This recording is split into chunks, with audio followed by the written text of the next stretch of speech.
in, please make sure you hit that like button. Please make sure you hit that subscribe button. Please make sure you hit that notification bell on the right hand side.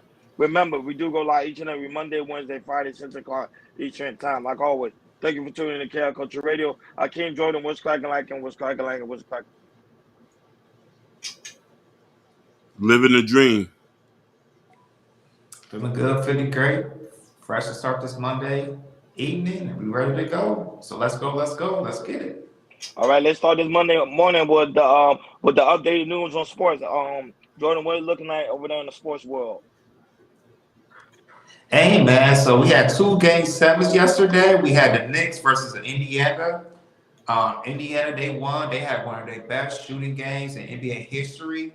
Beat them 130 to 109. Unfortunately, the New York Knicks, they suffered some injuries, and they kind of lacked them, especially their next player, Jalen Brunson. He believe he fractured his hand in the fourth quarter, and he was done. They also had a couple injuries on the court. OG Anunoby, he came back, still kind of injured, and also I believe they center they got hurt too. So it kind of figured that the Knicks would be done. But yeah, the Pacers, they're jumped to the Eastern Conference Finals. So the Pacers going to be playing Boston in the game in the next round. And then also in the Western Conference, you got I don't know if it was shock to everybody. I don't know if you guys, but the Timberwolves, they defeated the defending champs at Game 7. Denver, they was up 20 at halftime, and after that, the Timberwolves, they was shooting better, and I feel like, and also the Denver Nuggets, they really could shoot for lick. Even though Jokic and Jamal Murray, they both had 30 points, they showed out, but the rest of the players, they did not, really could shoot the ball like that. The Timberwolves, they had six figures and double digits and everything, and they're a very, very young team, and now they want to face, Dallas in the Western Conference Finals. It's gonna be something. What you got? It's gonna be something. So Ryan, I'm gonna start with you. Who you like in the East, and then who you like in the West to go to the NBA Finals? To me, I like both sides. I don't know why my connection's acting up. I'm looking on right now on the YouTube screen. Sorry about that. It's my Wi-Fi connection over here at the house, making it seem like that way. So sorry for the technical issue. I'm gonna work on that right now. But right now, from the West semifinal, it was a really really good matchup. You had Nikola Jokic versus the Ant-Man. There was up 20. I was going for Denver to win that game, but it seemed like they was up 20, and then the Timberwolves came back and won the game. I was saying that was bad coaching, and the coach he took full accountability during the press conference yesterday in the NBA press conference. He couldn't believe how they gave up a 20-point lead because that game was pretty much supposed to be over. And not only that, but also shout out to Mimi. He's in the building, and also Kendall, the Mara Brothers in the building. Great to see you guys. Great to see you guys. Great to see you guys. Great to see you guys. So I think right now for the West, I think it's gonna be a really really good matchup when it comes to Luka and Kyrie Irving going to face the Wolves. I think both teams, you know, the thing about the Wolves are veteran. They're not they're young team. However, Dallas have two veterans on their team, so a lot of people predicting Dallas to win that series. So that's going to be a very very interesting matchup. I can't wait for that. Now, when it comes to the aspect of the Boston, I see them sweeping the Pacers. I don't see the Pacers winning not one game. I don't see it happening. Don't get me wrong, they got shitters on their team, but they don't have no defense. They don't have no defense, and the only reason why they beat the Knicks, Jalen Brunson got hurt during the third quarter with a broken left finger. So I think that's what took him out of the game. But at the same time, I don't see Boston being the Pacers at all. I think that's a sweep. I would give the Pacers one game at home, and that's it. That's it. But go ahead, Akeem. Your thought. I see Boston taking it all. I know you'll say that since everything he named it, you got Boston. Mm-hmm. For me, I hope both of these games go have a really long series on the Western Conference. It's gonna be a great game because it's Ant-Man versus Luka. The two big superstars and everything. On that series, I do like the Dallas in 6, and to meet the Boston Celtics. I feel like Indiana will give them Boston just a little trouble. So I can see Boston beating Indiana in 6 games. So I got Boston and Dallas in the finals. That's why I got broken about at that game. But yeah, like I said, also in the chat, who you guys like to watch basketball? Who you guys like to get some Western Conference? Do y'all like Dallas or Minnesota to get up there? And also, you guys like the Eastern Conference? Do you like Indiana or Boston to make to the finals? But other than that, this is gonna be a good series. Good series. All right, y'all. Done with the sports topics. Let's get to the money topics. The money topics. Let me bring it up. And we're gonna talk about Target. Put it up real quick. 1 second. So Target for the summer is targeted to lower their prices on thousands of basic items as inflation sends customers scorching for deals. So Target is lowering their prices on thousands of consumer staples this summer, including diapers, milk, as more Americans pay closer attention to their spending as inflation cuts into households. The price cutback, which has already been applied to 1,500 items, will eventually extend to 5,000 foods. Oh, that's good. Beverages and household goods. Target and other businesses are increasingly catering to customers who are struggling with higher grocery prices, even if inflation has started to slow. Many of them have shifted to private label brands supplied by Target and other major shops, which are usually less expensive than a well-known name branded items that we know of. Target released one such collections, Deal Worthy, in January, which offers almost 400 basic things ranging from clothing to gadgets for less than $1, with the majority of the items costing less than 10. Well, this is cool. And then also McDonald's, they're trying to get a $5 lunch meal in the United States next month to fight, sluggish sales and customers' unhappiness for the increasing costs. And then Walmart reported higher quarterly sales last week, fueled by an inflow of customers, including households with income of more than $100,000 shopping of deals. So that's something. That's something.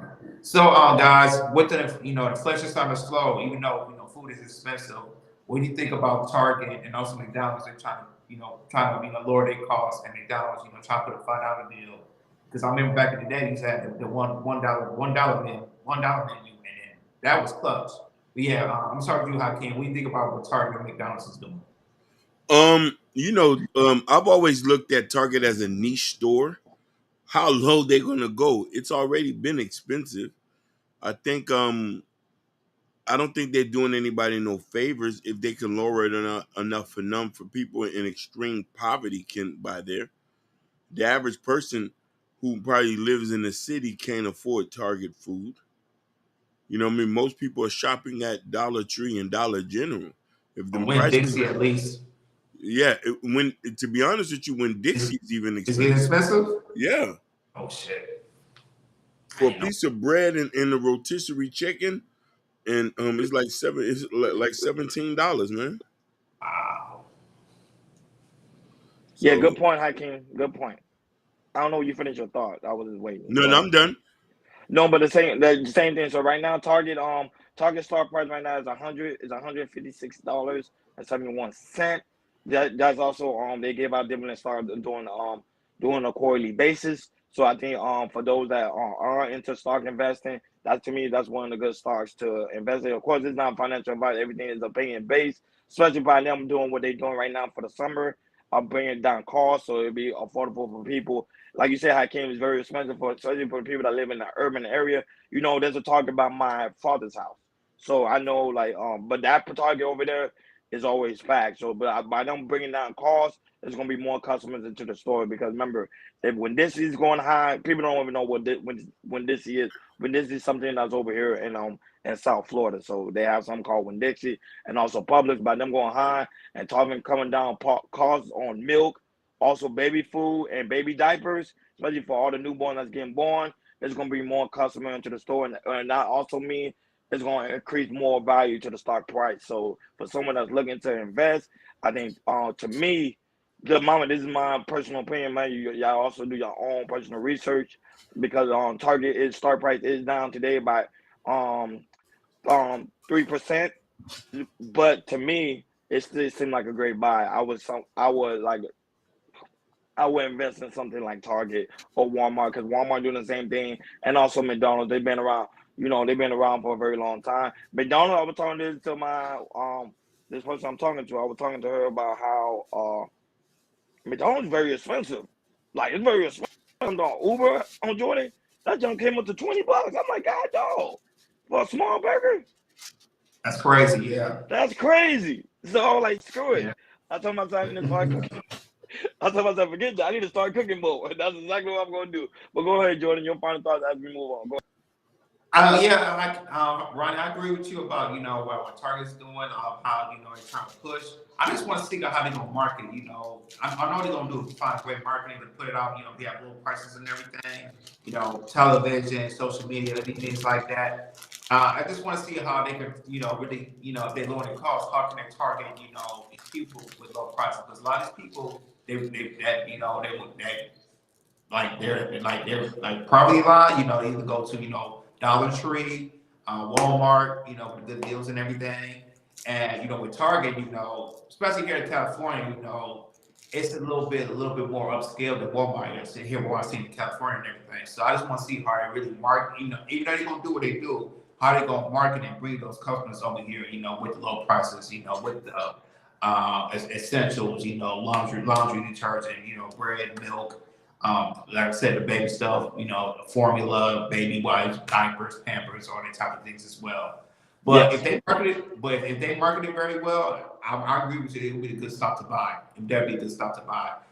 McDonald's, like I said, I'm wondering they're gonna do with a $5 meal because I think the company that has like the best $5 meal that I've seen is Wendy's. Because Wendy's, they have like a $4 biggie deal, where you get like a cheeseburger, fries, a medium drink, and also chicken tenders and everything. And I feel like that's killing.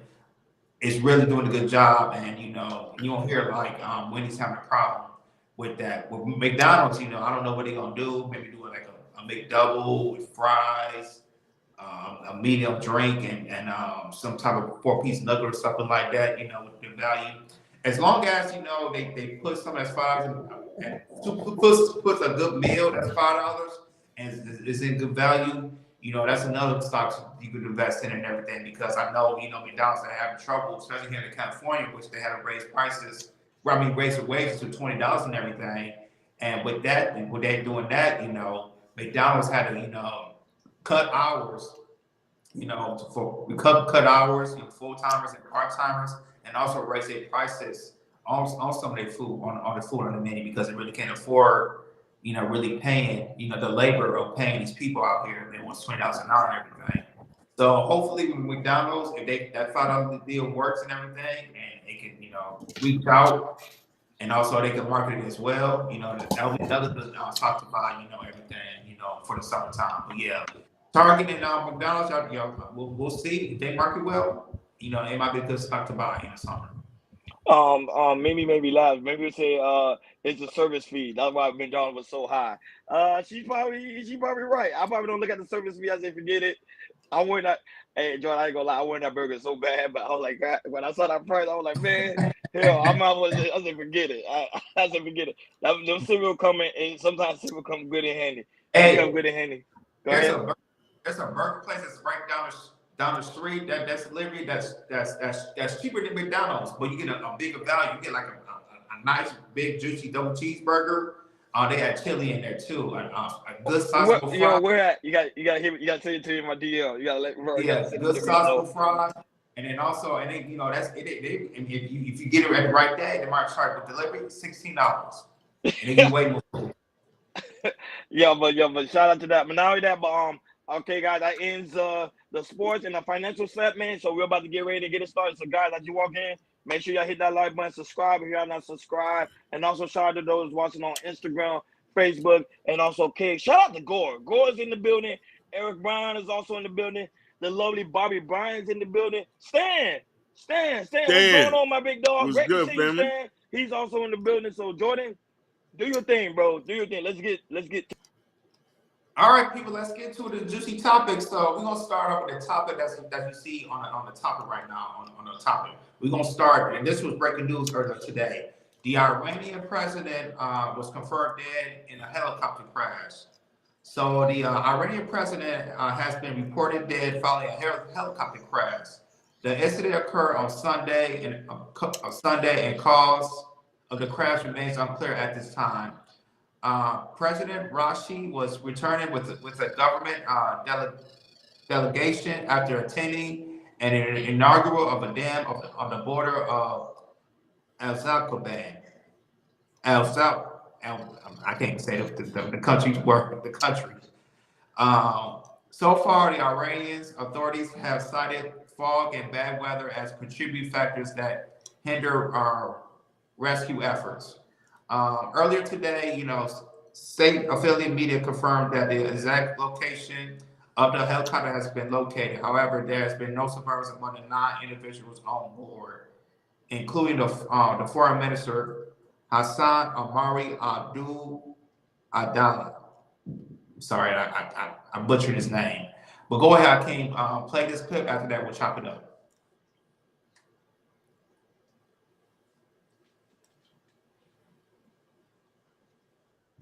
President Ibrahim Raisi and his foreign minister have been killed in a helicopter crash.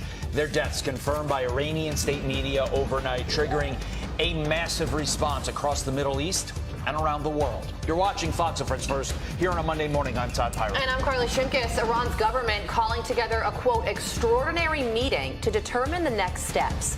Because news of the leader's death comes as Iran plays an influential role in the current instability in the Middle East. State media in Iran confirming the death of President Ibrahim Raisi and that helicopter, along with the country's foreign minister, as well as other officials in security. It comes after a visit to the border with Azerbaijan to meet with his counterparts that Raisi's helicopter went missing. This is a closer look at the suspected crash site about 12 miles south of the Azerbaijan-Iranian border. And breaking right now, the Iranian president Ibrahim Raisi and his foreign minister have been killed in a helicopter crash. Their deaths confirmed by Iranian state media overnight, triggering a massive response across the Middle East and around the world. Yeah, that was You're it. watching Fox and Friends First here on a Monday morning. Even for the other side? Oh, yeah, okay. Yeah, so as you guys know, it's been a battle between, Iran and Israel. They've been bombing each other and everything. I believe Israel bombed them, attacked them first, and then Iran tried to strike back and with drones, and the U.S. and UK shot them down and everything. As now we're seeing this as now the Iranian president has been killed in a helicopter crash.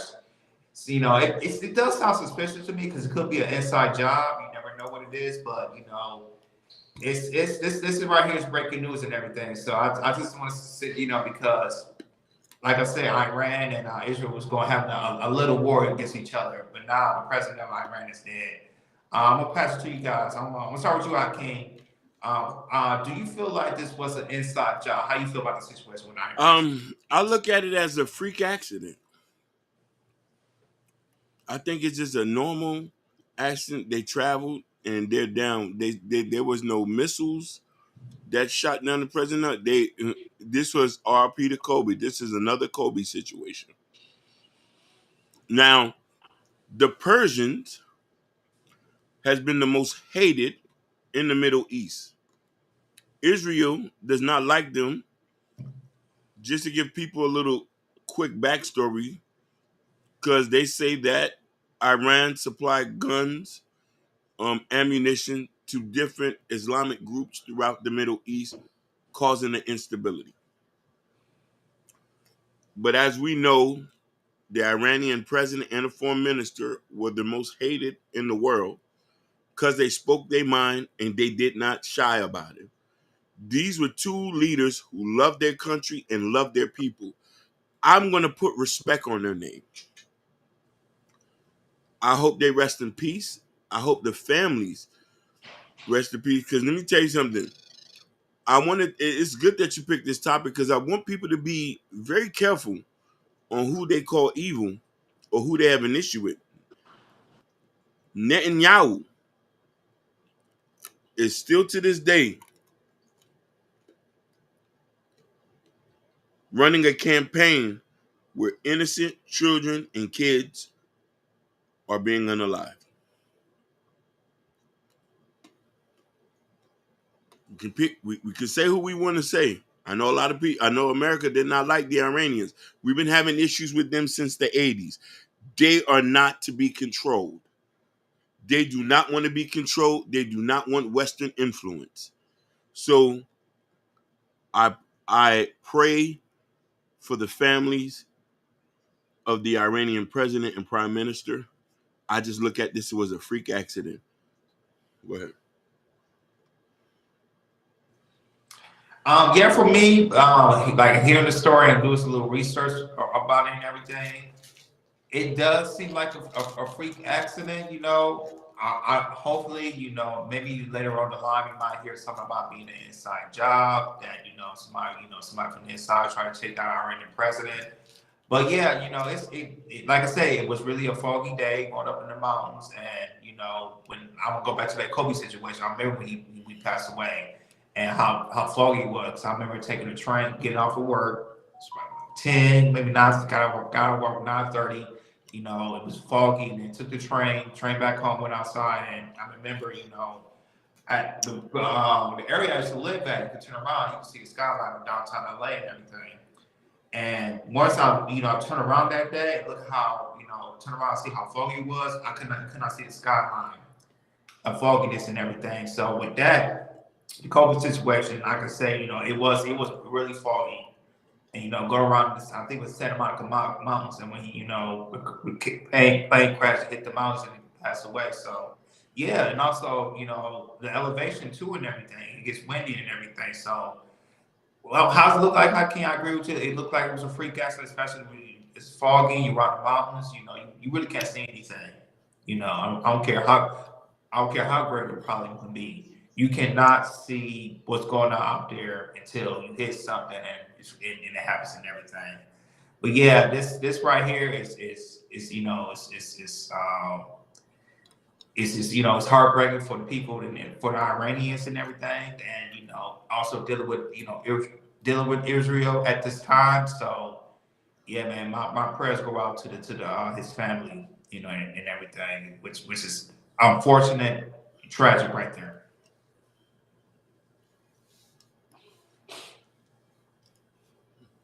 Sorry, you just want to say something? Or no. No. Where's Ron at? He's popping his Wi-Fi. Yeah. So the principalities of power play. No, most definitely. We're playing war games. Like, if anybody ever, this was going on. These people who sit in these Oval Offices are playing war games with people's lives. Some people are just blessed enough, but I tell you this, I'm telling you right now, the Iranians, the Persians, to put respect on their name, they are Persians, they're not Arabs. They're not to be played with. They're not here to kiki. They're not here to fun. They like the life, the way they live. They do not want to be told what to do. They're very strict. They're very strict. You see many of them in LA. A lot of Persians live in LA. It's one definitely. So it's already World War III about to start. Oh, and listen here, Sophia Grace has y'all need to go to her channel. She has the first chapter to people's history of the United States.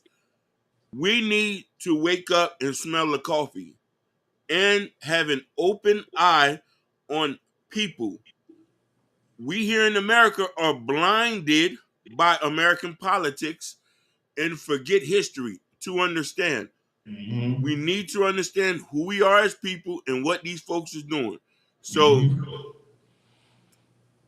I told you, remember how we, United States, how we try to protect our Pacific borders, because, and how China is flying over Taiwan, because we're at Taiwan. I forgot why they're flying over, but they're flying over Taiwan and everything, and because there might be stuff when there's a possibility that China may, I'm not saying it can't, may attack the U.S. and everything by getting in Taiwan and everything, but yeah, people, just open your eyes and see what's going on outside the world, different, countries and continents, what's going on in Africa, what's going on in Asia. In Asia. Especially the Middle East, as we see, that's the biggest topics and everything. But yeah, there's a lot of things going on around us in the world, people. So I just want you guys to see what's going on in the world, and who gets along, who don't get along. Shout out to Eric Brown, man. Whenever you're ready, you can come up here. Gore says persons live around Westwood and Glendale. Have a few friends there. I was just in Westwood. Take my wife to for an interview. Yeah, that's facts. Very, very, very, very nice. And listen here. This gets even crazier. You ready for this? Go ahead. When I tell you this will tell you how we're not too different. He says, all of these immigrants, one guy I follow saw a whole plane of special force immigrants. He recognized the tattoo. Yes. Here's the funny thing about why the Saudis don't like Iran or Yemen. Because of religion. They're Shiite. These guys are Sunni. This all dates back to the Prophet Muhammad.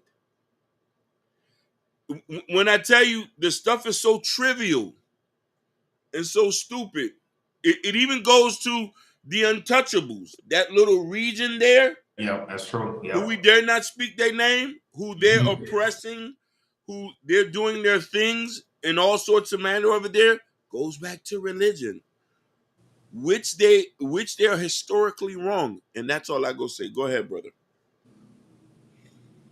Yeah, sorry for the technical issues. It's my Wi-Fi connection now. It should be up and running, so I had to go check on that, make sure everything's good with that. So no, but at the same time, when it came to the Iranian president, a lot of people calling it to be an assassination because the simple fact is, it came out of nowhere, especially for that, especially in a foreign land, because apparently the plane crashed on top of I think a mountain, if I'm not mistaken. So it came to be a very bizarre situation, and people saying that was one of the biggest distractions that was over the weekend, because it happened over the weekend. But remember, everybody's mind was focused on P. Diddy. Nobody knew exactly what was going on, of course, over there in the Middle East. So especially when you got the Gaza war, you got the Ukrainian war, and now you got the president of Iran. Pretty much, they calling it to be an assassination. It's just very alarming. A lot of people say we headed to World War III. Wish to me, I still think we're not, but a lot of people think we are. Because after that situation, what happened to the Iranian president, but a lot of people are celebrating his demise. To be honest with you, because a lot of people say he was a bad president. So I'm just speaking facts. But go ahead. It's crazy you said that. This is what the Western media has portrayed. And we're not even know. He's a person who is beloved by his people. You know what I mean? Like, and this is why I say it's crazy how the Western media promotes something when our laundry is so dirty. Bleach can't get it out here. Lord Jesus.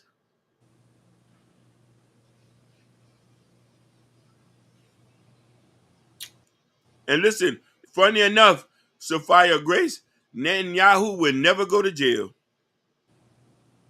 He'll never go to jail.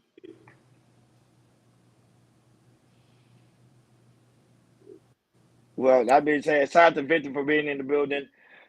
This why it's crazy how this hit my Wi-Fi connection is down when I'm right next to it. You see how crazy? You see how crazy it is? That's Comcast for you. I'm literally right next to the Wi-Fi. I'm literally right next to the outlet.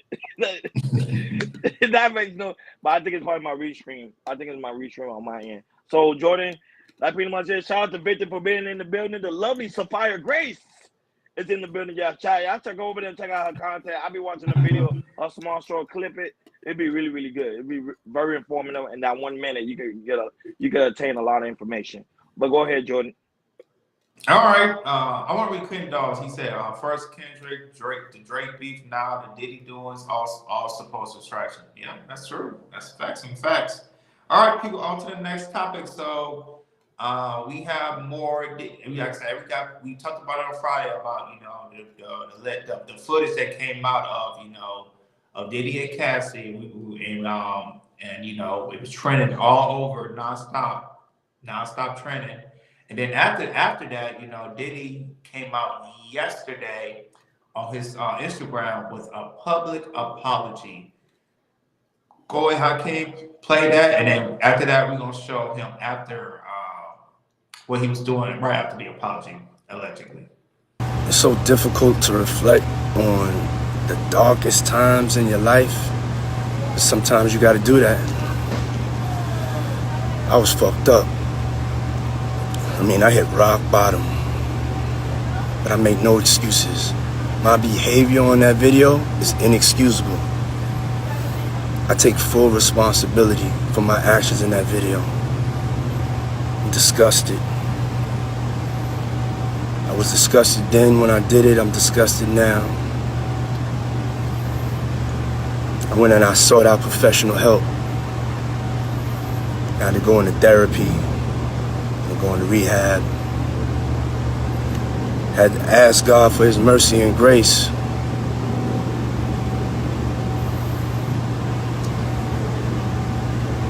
I'm so sorry. But I'm committed to be a better man each and every day. I'm not asking for forgiveness.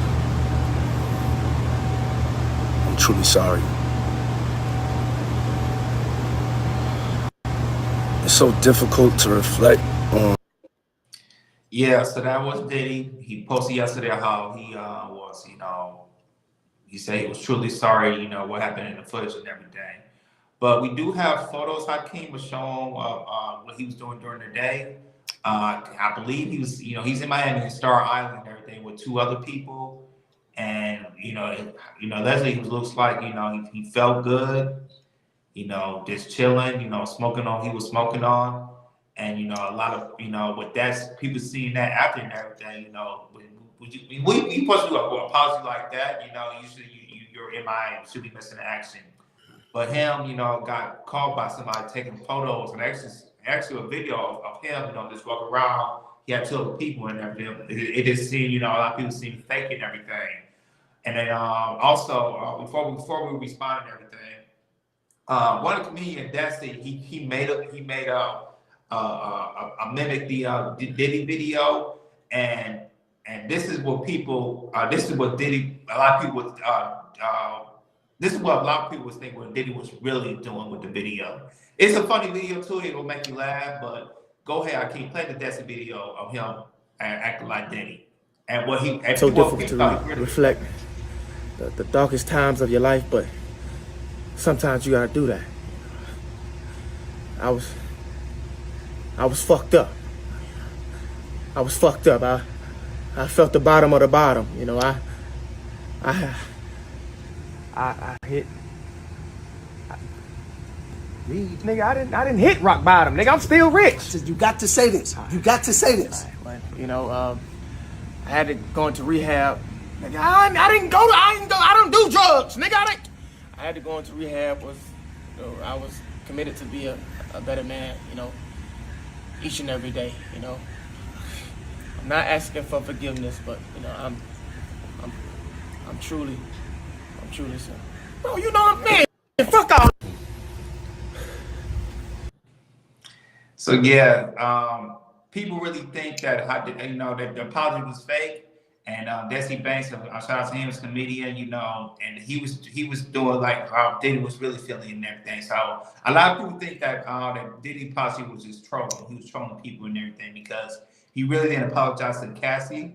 He just really apologized. That a lot of people think about him too. That a lot of people he apologized because the video came out and everything, and he alleged that he paid, you know, $50,000 to the hotel to get the tape back, which that tape was alleged was found in the houses he was renting in. Properly was in the LA house and everything. So, and that's what happened, you know, back in 2016, that situation and everything, you know, and also the LA district attorney, you know, came out saying, you know, with, you know, firstly, you know, I think this with the limitation, they can't really charge Diddy what happened, you know, back in 2016 in the hotel. Because, like I said, the LA County was really trying to say, hey, you know, he could press charges, but unfortunately, he couldn't press charges at the time. But yeah, man, it's been, you know, roller coaster weekend. But go ahead, Hakeem. You know, what do you think about Diddy apologizing to the public? I think it's a little bit too late. I think it's not genuine. I think that for this to even, like, I think Sophia and everybody spoke on this. The situation is so serious and so touchy. You have to run a mile for people to even consider letting you back in the house again. He should be donating millions of dollars to domestic violence shelters. He needs to go on a public apology tour. And we need to see him in therapy. He should not be able to do no business in music, movies, and nothing. Whatever money you made, you made. Anything that has to do with anything dealing with women, he needs to stay 70 feet away from it. Because you're forever going to be branded as a woman beater. There's video.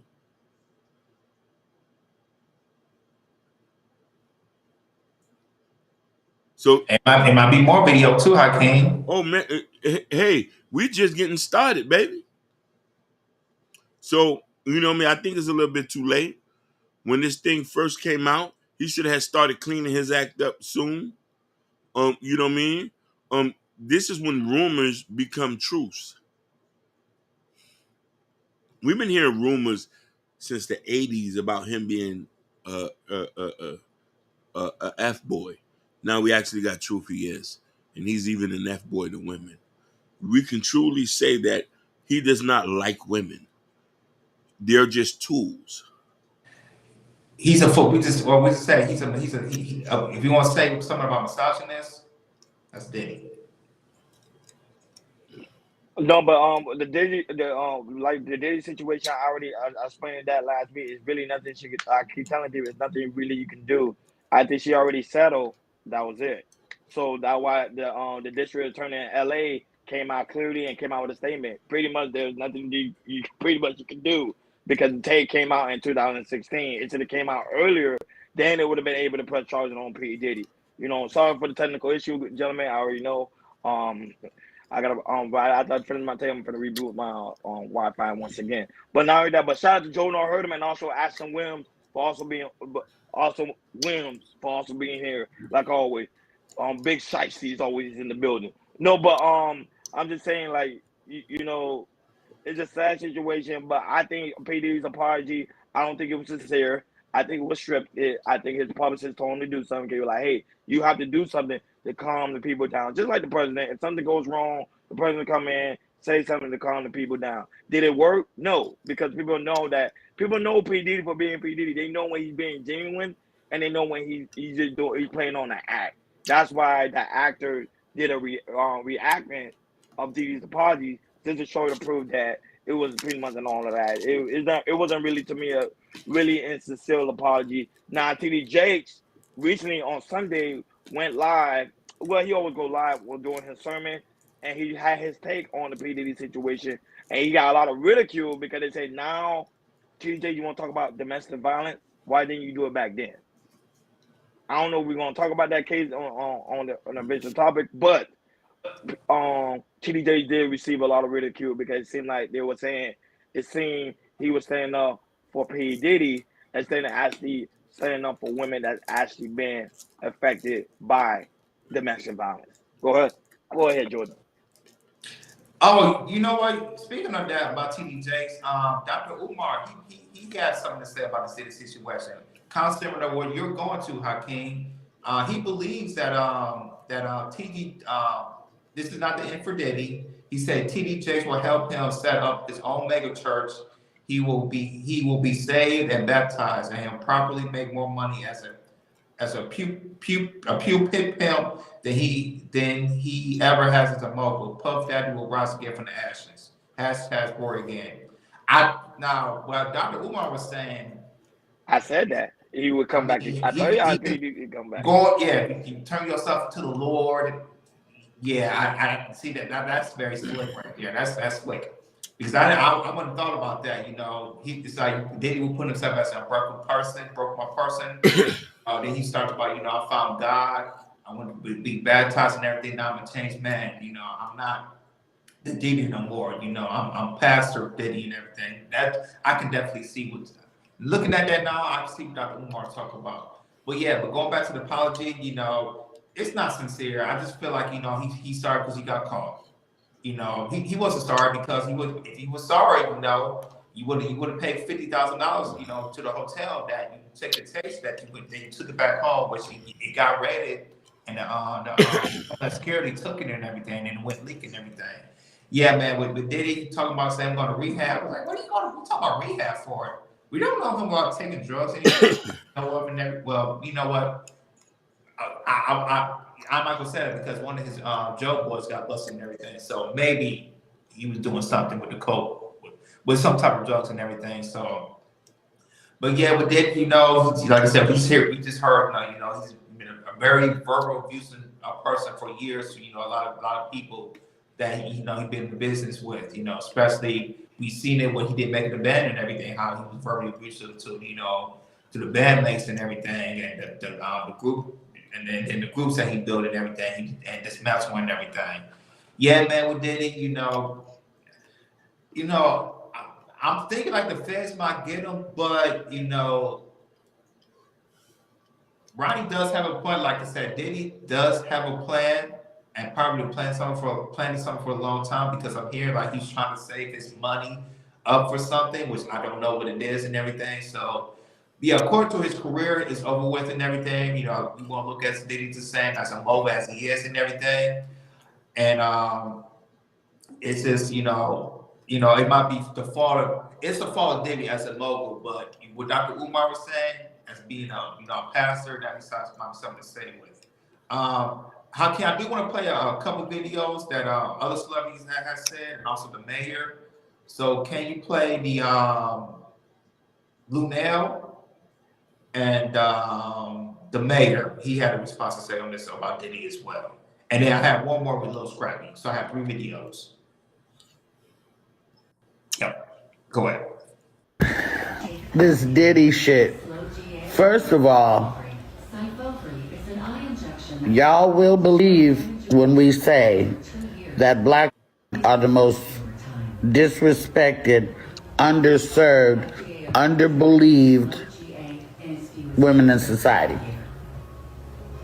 You can be if Diddy had a smacked J-Lo like that and drug her down the hallway, he'd have been in jail 8 years ago. If he did that to a snow bunny, which is a white with blonde hair and blue eyes, yes, that's the term we use sometimes. I said what I said. If Diddy had done that to a snow bunny, he'd be up under the jail. But men can do anything they want to black. Part of it, and women have been getting their asses for years, not just black. There's a bunch of white out there too. They serial ass. Latinos, Asians. There's men, women. Men own women. Women, regular women, stud brown women, men, women. The fact that we beat each other on TV don't help things, ladies. The fact that you support shows where women fight don't help things. Still no excuse. You need to believe women when they tell you some shit the first time. And now you wonder why women don't report and don't report and stuff. Because don't nobody believe us. It don't matter, D.H. Reed, it don't matter what nationality she is. Men being women. Now, you know, there's just a hood rat who's been raised in a home who thinks that getting smacked around is some form of love may entice a brother to do something to him sometime. That mouth can be slick and vicious. I don't think that was the case with I don't think that was the case with Cassie. And don't forget, she was 18 when she got with him. So where's your parents to say this fool is too old? He wasn't 18, 28, and damn near 35 or something like that when he got with that girl. You know, I ain't never been by a man, I ain't never been slapped, and I done said some slick ass shit that probably could have got somebody slapped. But you know, it's just so much easier to walk away and not catch a case. What he did to that is, if I was Cassie's mother and I saw that video, I would be so hurt. But you know, I'm sure they must have known something before the video came out.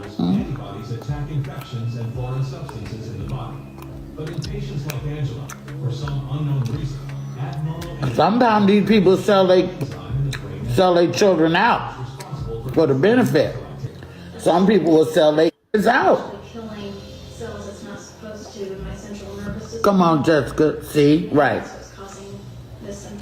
Some parents are selling their children out. They're pimping them the out. This is not news. I have some, you know, they better open up that Kim Porter case. Now they're going to say that it's beyond the statute of limitations. They can't prosecute Diddy for what he did 8 years ago. What's the statute of limitations when you get your ass whooped on film? I also heard he paid $50,000 to the Intercontinental Hotel employee. Or they didn't pay the hotel. He paid the employee who was running who was in charge of the security tape to give him the tape. But yet, here surfaces the tape. So did the employee make a copy before he sold it to Diddy and get the money? Where did the tape come from? The doctor suspects it's related to her other autoimmune disease. I was 8 years old. For unknown reasons, who had the tape for 8 years? And why they not in jail? There ain't no statute of limitation on an African on film in my book. I feel so bad for Cassie. Got him. She married now. She got children. She living her life. But she said, I'm gonna quietly stand up, and this shit gonna stop. Right, but they still didn't have no statute of limitations on Bill Cosby. Baby, I just hope that me and mine are never in a situation like this. And by the way, there's no age bracket for getting your ass whooped. This ain't a young girl situation. There's plenty of old women getting their ass whooped weekly, right now, this very second, for nothing. I think it's because this is a disease that involves chemical problems that are occurring in the brain. Well, he don't work there no more because the hotel is closed. It's non-existent. Been very outspoken about breaking the cycle of domestic violence in New York City. And given everything that's developed over the weekend with P. Diddy, what are you thinking about possibly rescinding the honor that you gave him last year when you presented him with the key to the city? I think all of us were deeply disturbed by watching that chilling video of the young lady being assaulted by him and the committee and the team. We've never rescinded a key before, but we are now sitting down to see what the next steps forward are going to be. So you are considering it? We are taking everything under analysis, and the team will come back with me with a final determination. All right. Been very outspoken about breaking the cycle of domestic violence in New York City. And given everything that's developed over the weekend with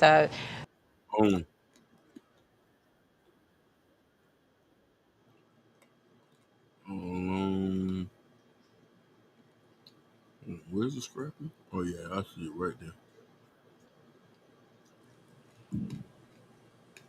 Oh, shout out to Muhammad, man. Muhammad's in the building. We see Yeah, I see you, Muhammad. We gonna answer some of them statements you said. Because if that nigga Diddy walk past me right now, I'd take the fade with just cuz. Just straight up, I'll take the fade with cuz. I don't care about no apology and all that. You know what I'm saying? Because it's one for a woman to the dog out you and you say, oh, I lost my mind. And we could kind of look at it like, oh yeah, cuz got that two-piece that failed. He kind of lost it. But nah, cuz where he did shout it, that was foul, man. That was some real. And you can tell he was doing that shit for a long time. Because she was frantic. You know what I'm saying? So I don't be on that. Got my mother daughters. And I about my daughters, every last one of them, and my sisters. So fuck off with this, my nigga. Y'all go to them other mother pages that was cool with them, that y'all seen around and that knew that. You feel what I'm saying? Get out my mother page with that shit, my nigga. You know what I'm saying? Go somebody else page with that shit, trying to on purpose bring it down. You ain't even got no proof. I ain't never said no like that. Never. So go find that shit. All y'all blogs, go find it. I'll sit right here. And if y'all find something, I apologize. But I guarantee you ain't going to find no shit. Well, I'm saying Cassie was lying. Is that her name, Cassie? Cassie? You know what I'm saying? I ain't going to never say no shit like that. Not when the motherfucker got paid. What? That give you clear. That's clear right there. Something happened. That's clear right there. Something happened. I'm not like some of you motherfuckers. I don't look at rich motherfuckers that's wealthier than me and rich and get mad and be happy when the motherfuckers fall. No, I just get out and wait. Because I'm like, they'll do it to one, they'll do it to everybody. You feel what I'm saying? I don't watch Bill Cosby about some shit when he was in his 20s. You feel what I'm saying? And half of them all white.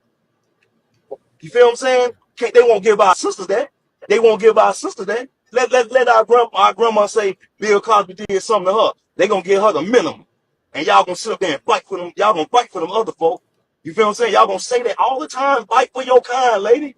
Fight for these black. Fight for the black. Fight for the black. Going through this same shit. They got broken and they sitting there with broken. Can't pay them. They not even getting paid off the. They ain't even getting paid off the. They is sitting there going through that shit, and we need to help them motherfuckers too. Because guess what? They stayed for 15, 20 years, and they really don't know how to get out. Ain't no money to pull them out. And it's people that like Diddy, man, that's some shit, man, that know he got money and know he can goddamn like get that girl to not say nothing and try to do all that, man. That's some weird ass shit. Because if that Diddy walk past me right now, I'd take the fade with it.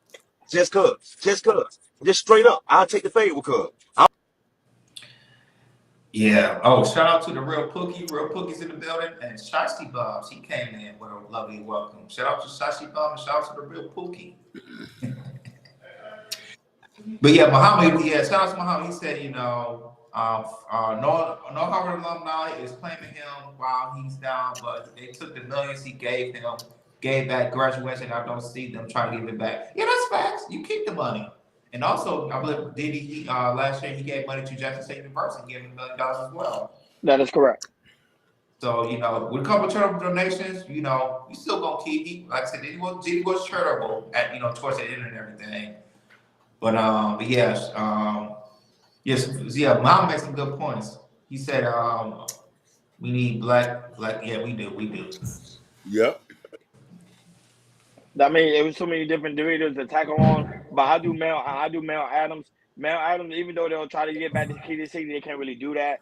That's a hell of a lawsuit. Even if they try, PDD team would sue the hell out of New York. I'm just being honest, because they never get back to Kansas City. Hell, people that got Kansas City was big time drug dealers. And that's true. And they went to jail and never got their thing redone. That's a big time lawsuit. I don't see that happening. When it comes to the aspect of black women, I remember Hakeem talked about that a lot. A lot of black women tend to let things go straight underneath the rug. They will endure a certain situation for a very long time because they don't like to see their black man in jail. So that's why they don't go ahead and report it. The thing with Bill Cosby, we said it last time. The white women, they don't play around when it comes to things like that. They will go and put you behind in jail. They won't even ask for a civil suit. They'll put you behind in jail. Then later come with the civil suit. That was Cassidy should have did. She should have put him in jail first, then later come with the civil suit. She did a civil suit first. That will put her in a standstill. But that's what I'm saying. Like that would say if black women want to see a different result when it comes to domestic violence, they need to start reporting it. Report it. But I get it because their life is being threatened. They're afraid. That was I get it. But that's the only way you'll see things change. That's the only way. And also you have also a good black I'm not gonna say good black men, real men out there actually standing up for black women as well. To tell them like, hey, we gotta put a standstill on this and this needs to stop today. But go ahead, Akeem. I like that you say that. I want to segue into this. You know what's so funny? Since this whole Cassie thing, guys who never talked about DV are now social justice warriors. You see that? Like gangster, you know, right? Thank you. Like the guys like will put their hands on women. Now all of a sudden want to put their hands on Diddy. That's what I was saying last time. But go ahead, Akeem. You're right. Listen, none of these guys never covered domestic violence things. They never even spoke on it till this day. Thank you. You see what I'm trying to say? Like everybody all of a sudden is, I'm an advocate for DB. I say we've never seen in your whole career, we've never seen you talked about it. And most of y'all objected women in all day. You know what I mean? Now, there's guys like us. You can go back 3-4 years. We got videos on women getting unalived, essayed. We talk about it here. But a lot of these guys are not genuine. And I don't want women to fall for the smoke thinking that these celebrities are now for your pain when they've never talked about it too. Thank you. That's why TDJ is getting a lot of ridicule. That's why I say TDJ is getting a lot of ridicule. So talking about all of a sudden you want to talk about domestic violence. You never talked about it before. Now, don't get me wrong. He did do Women Die or Loose. I'm not gonna lie. Women Die or Loose is a conference where women go pray to Jesus, pray to God. Not only that, but express their emotion. They go see therapy, whatever help they need. They actually go see it in the conference. But that was only it. After that, they wouldn't even talk about it. Don't get me wrong. I love TDJ, but at the same time, what's right is right and what's wrong is wrong. So Fire Grace, I am protecting my dread. That's why my camera's on. Go ahead, Akeem. I want to say, let me tell you something. Shiesty Bum, I want to make this comment, and I can say this with confidence. We are the only YouTube channel in this space. You can go back and check our catalog where we've talked about women getting abused. She was here. Unalived. She was here. Yeah, she's been here for a minute. She's been here. Yeah, she's been here, but I know she say y'all haven't researched DV. No, we talk about the situation here. We haven't done, we're not going to lie, we haven't done an in-depth conversation about it, which with the help of Sophia Grace and a lot of ladies who are comfortable, we would like to do a special show where we can deep dive into this. And maybe, Shiesty Bum, if you're not scared and you can come from behind that camera and help us lead the conversation. But we here are advocates. We have talked about many, many cases of women getting abused, unalived.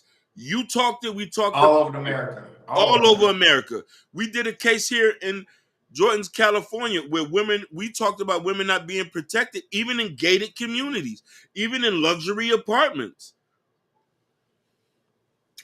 She said, let's get out these people's bedrooms and get into the boardrooms. Most definitely. Okay. Ooh, Mimi, it's like that. Mimi, we need your blinding support. No, because you say talking about it doesn't mean like it's talking about it doesn't mean it's research. It's the same thing because at the same time, people that doing research are still talking about it. Basically, that's how they come with the final assessment, or that's why they come out with the numbers because they're talking about it. They're having as a council in front of course, women and also some men. They come together and say, okay, what is the issue? How can we resolve this issue? What is the problem? Especially in the Black community, there is a lot of domestic violence. According to the stats, there is a lot of domestic violence in the Black community because they say Black women, they sometimes get out of pocket. To me, to me, it still don't make it right to put your hands on somebody. And clearly, you can see from P Diddy video, Cassie didn't do anything wrong. She just took the bag, and P Diddy got upset and then kicked her in the stomach. That ain't right. I was going to ask a question. You know, me speaking as a father with a daughter and everything, and see if y'all agree with this or not. You know, I personally feel, having a two-parent household is important, for a boy and a girl. Yes. And also with that is, making sure, like I see me with my daughter, make sure I'm there and everything, make sure she know how to protect herself and everything. And with the boyfriends and everything, I want her, talk about how she's so inspired. Like, if she has a boyfriend, whatever, how she's so inspired by her father or the woman she makes me and everything. But I also believe, a man, I don't know if a man should put in the fear into the boyfriend or to the future husband or whatever. You ever touch my daughter, it's over.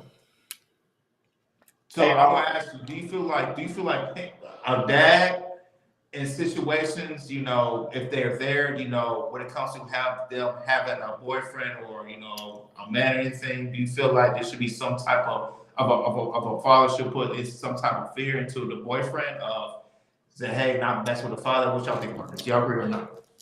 And then no, but I want to answer Shaji Bond because you say what mayor in the city, what drug dealer got killed in the city. Shaji Bond, like, come on, man, that's a hit. You do research, you should already know in New York. Yeah, the kingpins. What are you talking about? So there's a couple. Well, go ahead, Yeah. Akeem, man. There's a couple things I want to. She do be talking. Mimi, I want to thank you for this comment, but this is it. And you are right.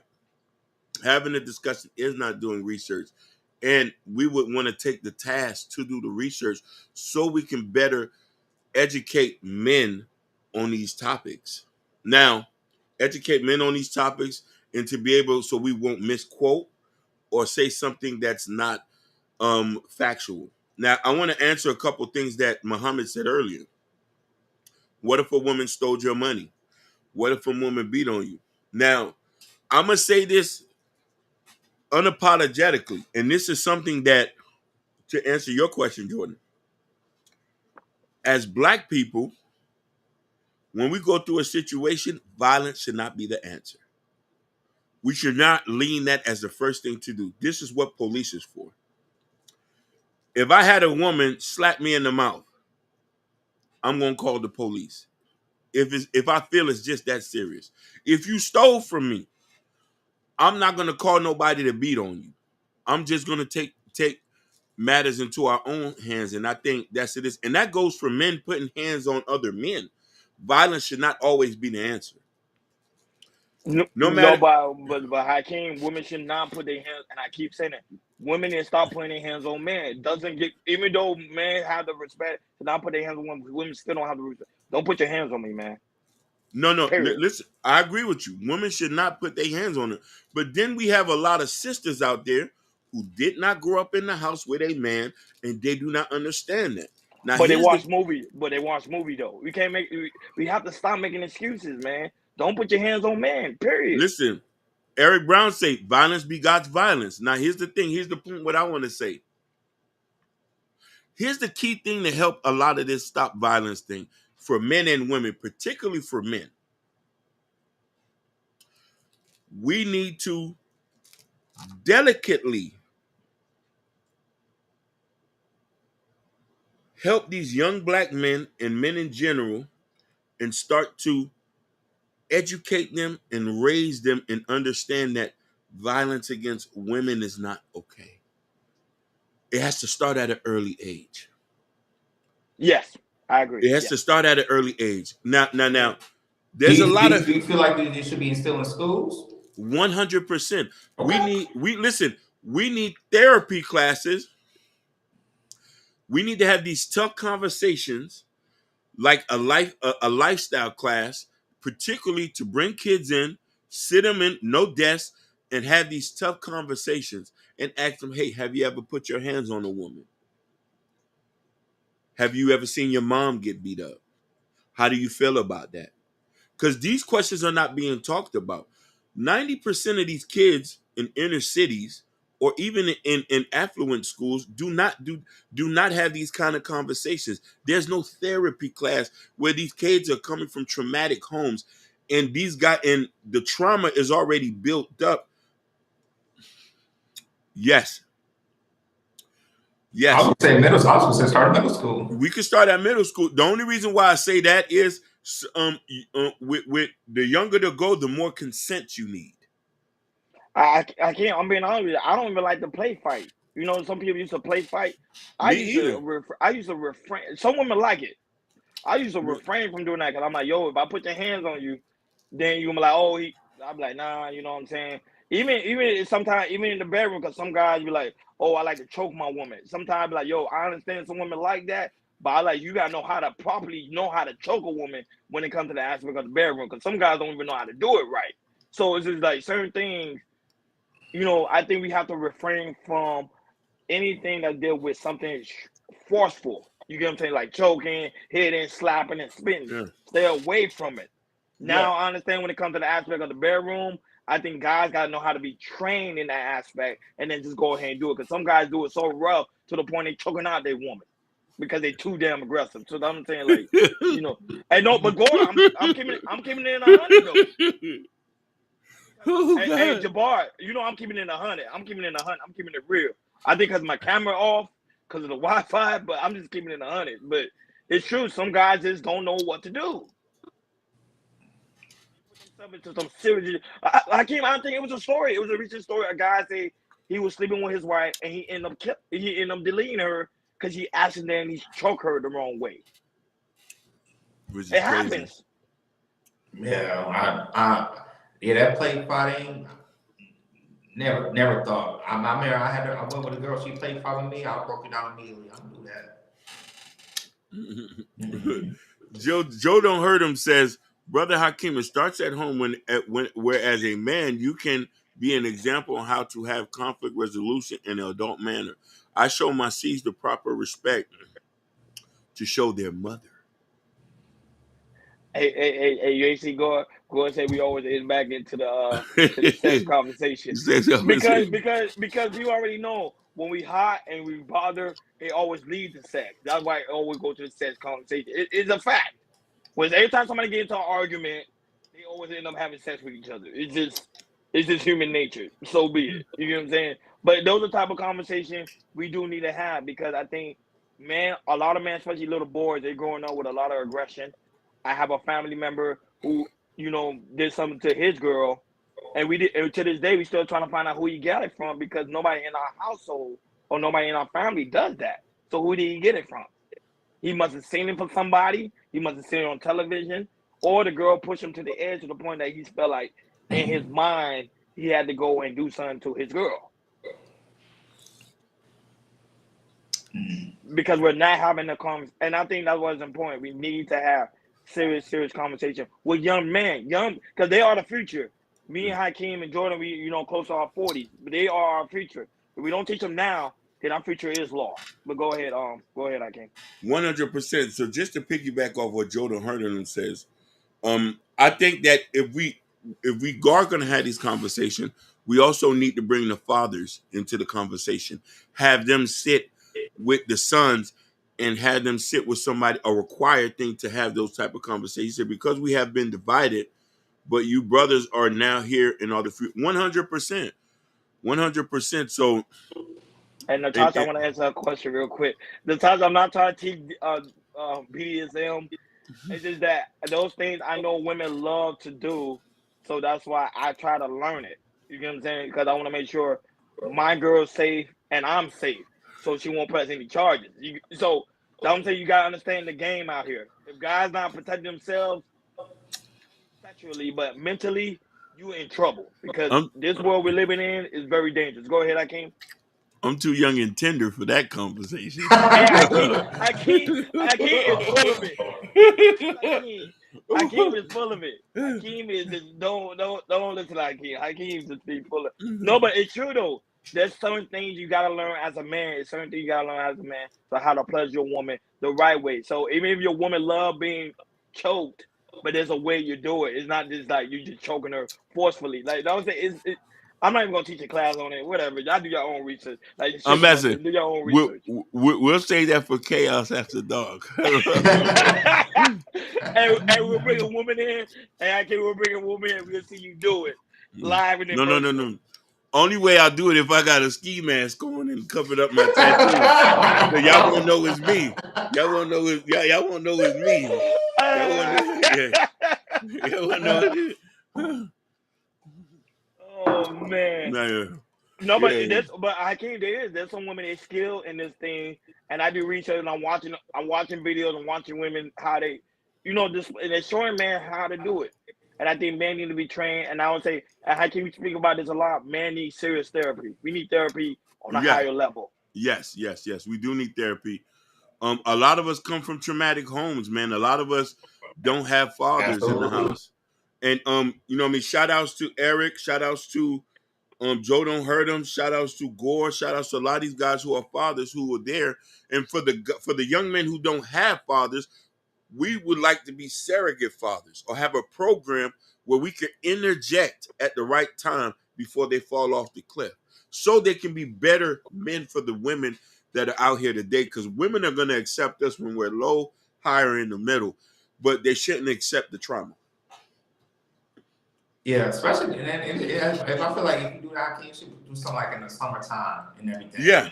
Kids not at school no more. Yeah, something like that happen in the summertime, maybe once a week or twice a week, something like that. Like some of that, I think it will help out. Shicey Bump, not like stepdads. You could say like a stepdad, but redefined. Redefined stepdad is similar to like a Big Brother program, but a little bit more hands-on. I like that. Yeah, you know what I mean? The Big Brother program does therapy like that, but then the thing like that, we need more Black and brown brothers to be involved in a program, more successful Hispanic men and Black men, Caribbean men, and men to get in to create a program where they could see kids that are like them to say, hey, you want to go hang out? Let me take you here. Hey, do you know how to brush your teeth? Like, there's some things that, let's be real about it. There's some things we need to talk to these shorties about. Some of these shorties are not even putting on deodorant. That's fact. Mimi say, are you talking about like a mentor, a mentern? Mentor. Sorry. Yeah, Mimi, like a mentoring program, but I don't want to say Black men specifically, for Black and brown men, but it has to be something that is a title that's not unisex, so we can get, to get the brothers in there that don't, because we need to make sure the Mexican brothers, the Nicaraguans, the Dominicans, and we need to make sure. Listen, they're our brothers too, but they're in the hood with us too. So I don't want to leave them out and say that it's only them, because they can also relate to it. If we can get them a big brother that's Black or a Dominican millionaire or Mexican millionaire. You know what I mean? Mimi say she worked for a girl mentorship program. Man, program. That's good. That's beautiful. That's great. That's great to hear. I think every man should. I think you work with kids too, right? No, you would normally work with kids. So. Here's the funny thing that a lot of people don't know that I do behind closed doors. I have worked with Little League football. I have been to we've worked with at-risk youth. Me and Muhammad had taught a class on entrepreneurship with at-risk youth. This is something I've been doing for years. I worked at the Special Olympics 5 years straight. 5 years straight, I've been a Special Olympics person to help somebody. I'm for the babies. Been there. I just don't talk about it. I don't post pictures. I don't post cameras on it. You know what I mean? I spend money with the kids. You know what I mean? I buy presents for little girls. When it comes to the Christmas stuff, there's things I'm involved in. I just don't drop my nuts on it like that. But we work with kids extensively. You know what I mean? Homeless shelters, you name it, I've done it. Volunteered. No money involved. putting back into the ecosystem because I'm already rich. Preach, my brother. No, but I'm saying, like, that was saying, we as men, we supposed to save our youth, man. The women too. We all supposed to Yeah. save our youth. The youth is our future. And mind you, the youth is seeing what's going on with Diddy. Yeah. And they see what Diddy's doing, and they seem like it's okay. Don't be surprised. You see a lot of young boys slapping and spitting on their girlfriend in the hallway, even more. So that would say it starts now. And don't get me wrong, I understand why the celebrities speaking out about it, because a lot of them are outraged because some of them can't believe it. They couldn't believe it was Diddy. Like, I think LeBron James unfollowed Diddy over the weekend, and I'm like, LeBron, you went to Diddy party not too long ago, big Come dog. on, man. Like, I was like, start with the fakeness, man. If you cool with him, you cool with him, and it's Yeah, all yeah. right. You're not gonna. Who cares what people think? You like, hey, P Diddy's my home. That's one thing I give Stevie J a lot of credit, even though P Diddy been getting a lot of backlash. Stevie J still down with Diddy. Yeah, he's standing on business. As long as he can say, hey, I don't support that stuff, but I've known him 20 years. I'm going to go to therapy with him. Yep. I agree. That's a ride. Hey, that's a ride or die right there. Yeah, that's a ride or die. That's the kind of conversation that we need to have. I was about to say, Ron, that's disgusting. I know it is. It is. But it's the reality. And the only way, I would say the only thing that would change is start with us. We have to change ourselves. And it starts with us. That's what I'm saying. At the end of the day, it starts with us. But I think black women, Malcolm X, he mentioned a quote. He said, black women are the least unprotected. Hey, shout out to Malcolm X. It was his birthday yesterday, too. Shout out to Malcolm X. His birthday was yesterday. Oh, shout out. Oh, Jesus. Yeah, he been gone. That man been gone for a minute. Gone. R.P. to Malcolm X. Hey, that was the first book I've ever read. The autobiography of Malcolm X. Me too. I listened to it, though. I listened to the audio book. First book I read. What you were saying. Yeah. Yeah, fact. Yeah, I can't. You was into Malcolm X. I remember. Oh, man, listen. I got the Malcolm X's right now. I ain't gonna lie. What got me into Malcolm X? I used to hate him. What got me into it was during the pandemic. They had a TV show on Netflix, like a series who deleted Malcolm X. And that made me so curious because one day he was talking, he was on the pulpit, he was like, black man need to read, I need to educate myself. When that hit me hard, I was like, I ain't reading, I'm not educating myself. So I started reading because of Malcolm X. I'm not going to lie to you. I was reading heavy. The Ballad of the Bullet. Come on. Thank you. It was the Ballad, and then when I saw his debate, the way he would debate the a white American, especially at that time, so very liberals, he would debate him, and the way he was talking, he was like, man, even the guy say, man, you're very educated, you know what you're talking about. He said, yeah, because I read. Yeah. Very educated, living, very, very slick too. Shout out to Malcolm X, man. Happy birthday to you, man. Happy birthday. Yeah, exactly, man. And also shout out to Jay Prince for president. It's his birthday as well. He had a shout out birthday to party. Jay for Prince. He went live yesterday. Yeah, it's his birthday. He's about to hit 40 soon. I'm like, dog, he's 39. He's about to hit. Yeah, man, I'm about to hit that 40 soon. So next year he's gonna be 40. So it's crazy, man. But go ahead, Jordan. Moving on.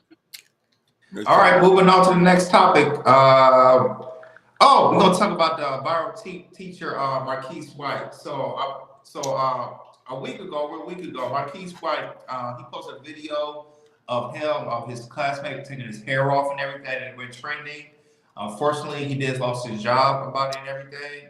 Yep. And then after that video, he was leaving on TikTok, and he was showing other teachers around America who how students was playing with their head, either cutting it up or putting stuff on their head and everything. So Hakeem played the first video of why he got fired from his job, of the kids taking his hair out, and after that, played a video of him responding to other teachers. And also, guys, it was Jabari's birthday 2 weeks ago. Even though we gave him a shout out, he wasn't here. Happy birthday, Jabari. But once again, Jabari, happy birthday. It was his birthday in May, 2 weeks ago. And that man, so y'all show Jabari some birthday love, ladies. I know he would definitely appreciate that. Well, go ahead again. Let's go ahead and stir the pot a little, shall we?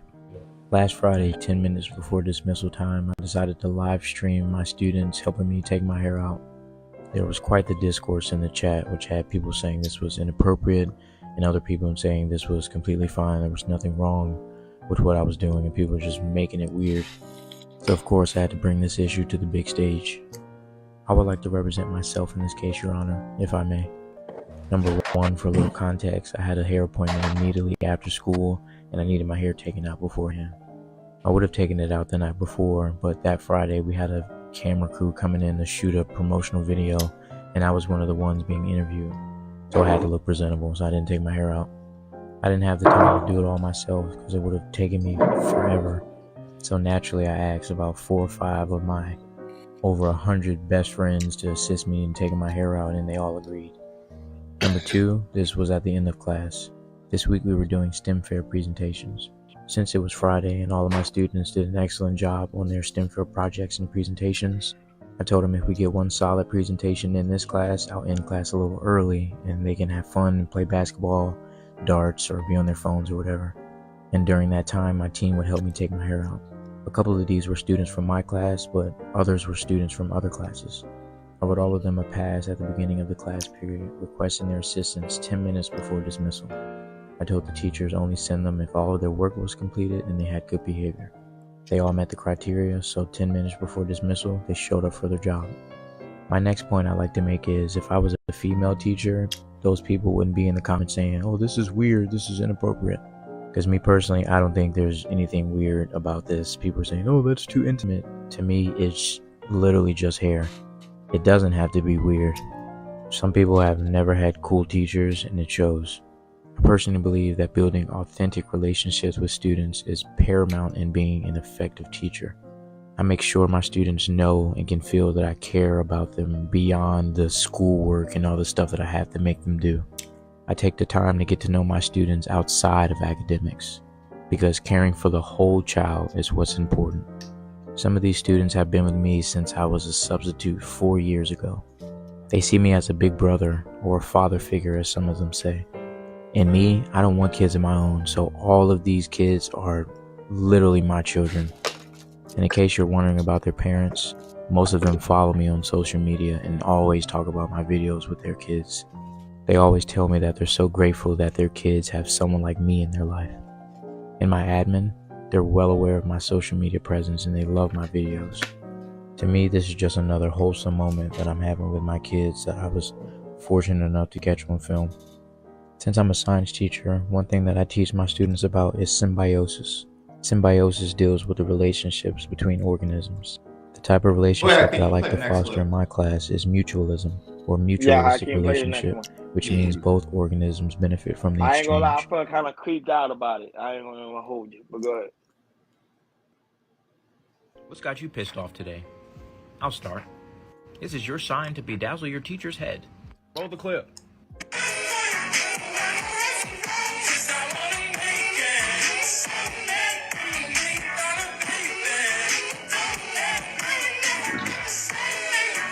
Why is this man not being publicly executed like I was? There's a few subtle differences, but we essentially did the exact same thing. This man is getting his head bedazzled, so they're not even touching his hair, they're literally touching his scalp.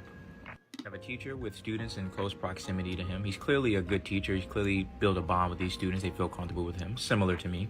Through the school year, letting his kids have fun, probably at the end of class, like my video.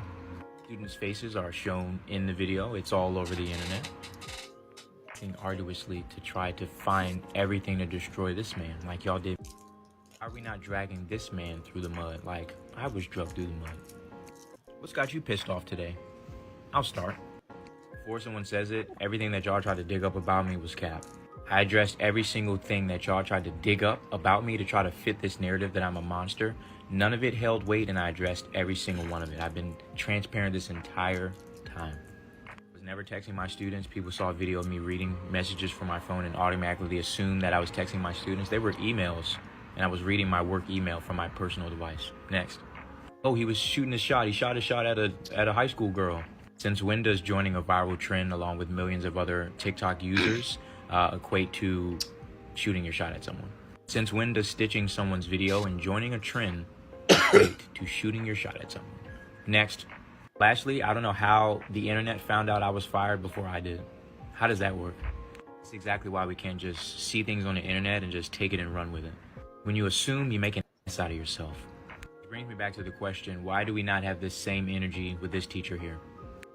Before someone says it, everything that y'all tried to dig up about me was cap. At least with my video, y'all got a nice, in-depth, eloquently put explanation as to why I was getting my hair undone.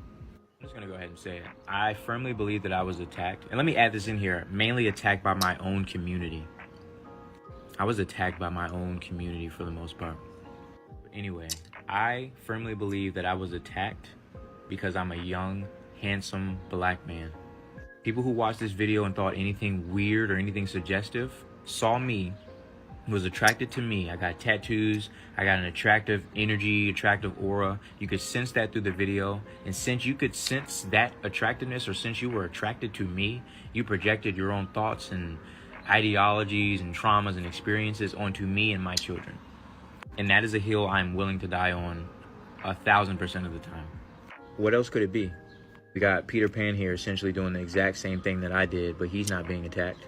Throughout all this, we had several teachers come forth and show their videos. At least with my video, y'all got a nice in-depth of their students assisting them with their hair. No flack. And I mentioned this in the video. If I was a female teacher, this would not be a problem. And y'all are proving my point. So I guess if I was a female teacher and I was palm colored, this wouldn't have been a problem. Let's stir the pot again. What do y'all think? Why was I publicly attacked when many other people doing the same thing are going scot-free? Y'all mad at me for creating bonds with my students. At least they're not fighting me. At least they're not fighting the teachers. At least my students aren't smoking crack in the bathroom. Y'all mad at me for getting my hair taken out. At least I'm not on the internet seeking validation from minors. This was a teacher that tweeted this. Miss A-Dog said, y'all think my 10th grader's looking at me? My sister, first off, out-of-pocket question. What would even possess someone to come online and say something of that nature? Where is the dress code? Why are you going to school in yoga pants? Those don't even look like yoga pants. They look like long johns. Why are we going to school like that? And they look kind of see-through. And 10th graders of their students assisting them with their hair. No flash. Sister, you have the whole school looking at you. Probably the custodians as well. She's asking questions she already knows the answer to. She knows exactly what she's doing. Miss A, you got a wagon. Yes, they're looking. Everyone's looking. We got bigger problems here. Sister, you have the whole school looking at you. Probably the custodians as well. She's asking questions she already knows the answer to. She knows exactly what she's doing. Yeah, man. So he's going, as he got fired, he's going on his rant. You know, because he's a young teacher, so I guess he realized why he got fired, and now you go look at why the other teachers are not getting fired, what they doing and everything. Real quick, he made a statement. I want guys, you agree or disagree. He said black people judge black men more harshly than women do, which is something. But go ahead, Ronnie. What was your take about his first video, and then his take overall as how he's handling the situation that other teachers are not getting as harsh as he is. No, but first of all, with him, remember, keeping in mind he is a young teacher, so that's one. Two, you're around young women, not even young women, little girls. That's two. Three, you used to be a substitute teacher, so you already know that how they feel when it comes to the school system. And three, you're a young black man in America. Four, you're a young black man in America, so they're gonna look at you the same way. Now, here's the thing. I find this to be very disturbing. I'm not gonna lie to you, because let's say me, Jordan, you have a daughter now. Let's say me, if I have a daughter, and she in a class like that, that teacher would have got a beat down. I'm just being honest, because that's not your job. Your job is to make sure you educate my kids, give them the proper learning, and go home. Now, I understand if it was a class where they was actually doing hair, then I would have been like, okay, it makes sense. Why are they doing your hair? But mind you, this was after class. Class was over with. The girls would come back, do his hair while he's checking emails or whatever he's doing. To me, that's weird. It felt like kind of like cult, like a cult. You get what I'm saying? Like little girls coming there. Yeah, I understand you like the teacher, this and that. But to me, I find that to be very disturbing. And not only that, for the parents to be cool with that, I don't know how they cool with it, but that's just me. Now, when it comes to the other teachers, we already talked about, Jordan, we talked about it. We did videos about it. over, and Hakeem, you already know, we did it over and over and over again. A lot of these teachers are predators. Just because they're educating your kid doesn't mean they're not predators. Especially the A lot of white them are- women. I just want to say that the white women. Yes. No, I can't. It's been on an all-time high. lot. It's been on an all-time high recently. A lot of them have been. A lot of them been being prosecuted as predators. They get young boys, young girls. They do things to them, and they later down the line we find out that they having kids by them. So a lot of them are predators, even though they are in the school system. To me, I think the school need to do a better job in vetting teachers now, because even though they may have a good personality, they may be very charming, they may be very educated, but they can still be they can still be wolf in cheap clothing. We have to be careful out here as parents. Make sure you're watching your kids, check their phone, because now it seems like teachers are actually texting children's phones now, which to me is very alarming. And not only that, but the last clip of the the black girl with the pants. Yes, we know she had a nice shape. I understand that. But to me, some school allow teachers to wear slacks. I don't know why they're doing it. I think that shouldn't be allowed. To me, that it shouldn't be allowed at all. Because I remember growing up, when teachers used to have to wear a certain type of dress code before going to school. But now we live in a different generation where they're allowing teachers to wear slacks coming to school, and I don't think it's good, especially when you have a girl like that who actually have a natural shape. You're gonna have young men looking at you. Well, Hakeem and Jordan, I ain't gonna lie, I used to do it too. Even though they were wearing like different clothes, you're gonna look, your hormones are very high. But this is why you get a lot of teachers getting caught up sleeping with young boys. This is what's happening. So avoid that from happening. I think the school system need to be more strict on the dress code, where they should allow teachers what they should not wear to the school, because you're dealing with young people here. Now, if you're dealing with college, go ahead, wear whatever you want. You're dealing with adults. But these are little boys and little girls. Go ahead, Hakeem. So I want to approach this from, did you grow up Mormon? Who said that? No, no, Miss Reed. No, I ain't Shout out to Mormon. Reed. I just see that what we're living in today is a lot of predators. There's a lot of them. Yeah. So and that's why I'm saying that. But go ahead. So I want to look at this for an example. Like, this is why we don't have a lot of male teachers in the school system. There's this fear, and let's be honest, as a community, the first thing we go to is something sexual. Now, I looked at that video and I didn't feel, I just say, hey, this is, it's different. You know what I mean? Okay, but Hakeem, mind you, that was your girl doing your teacher hair, her teacher hair. That's your child. I mean, I would like if my daughter was doing that. Yeah, exactly. I know you wouldn't like it either. I'll feel some type of way at the moment, then I'll forget it. I'll address it. I'll address it, but that's it. But I want to go too far with it. No, and I get it. You are right. Like, it would be a little bit so, but I just want to try to frame it into the point. Exactly. Your Haitian came out, you would be speaking Creole right in front of the teacher. Yeah. Stop the cap. But let's be honest. Let's be honest. Like, a lot of people say we need male teachers in the school system and in a certain aspect to have positive role model around young girls, but a lot of us fear to have them around because we first think of something sexual going on. Why would we think that? And these are these white women who are these predators. They are. Thank you, Jordan. A white teacher every 2 weeks coming out in Houston or here in California or Illinois or Vermont, all over America. These white women, these sexual predators to young boys. Preach. And to me, this what he's back aside from me. He shouldn't be fired and everything. I think he should have got suspended, took some courses, and that's it. And also stop posting. But he said there's some parents, some kids are fine with it, but me, I feel like you'd be a little bit too much comfortable with your kids posting them on your social media like that. For me, that's a little bit too far what he was doing. But stuff like this, it should be like a quick suspension, a week or so, maybe less, and that's it. You know, I don't think he should be fired like that because it's I not agree, Jordan. Yeah. to me, it's like, you know, to me, it's not a fireable offense. You know, I feel like that was like extreme and everything. You know, and for that, you know, it wasn't unsexual to do somebody here and everything. It's just, you know, a bunch of kids taking their heads down, even though it was in class, you know, I'm not cool there and everything. But like I said, it should be more focused on these white teachers, and they come out on the news every week. It feels like every week, but it's every 2 weeks. Some of these white teachers are having sex with these 14, 15, 16-year-olds, texting them, sending them gifts and everything, sending them cash. Hey, if I give you oral, you know, I'll give you some money, just hush and all that type of things. Preach, Jordan. Jordan preach. And the thing is, it's like there was one teacher who was married and still had sex with an underage boy. Yeah. Boy, you going in? There is a substantial what's the word I'm trying to find? It's a substantial amount of these like white women be predatorial. Kruger is not the word.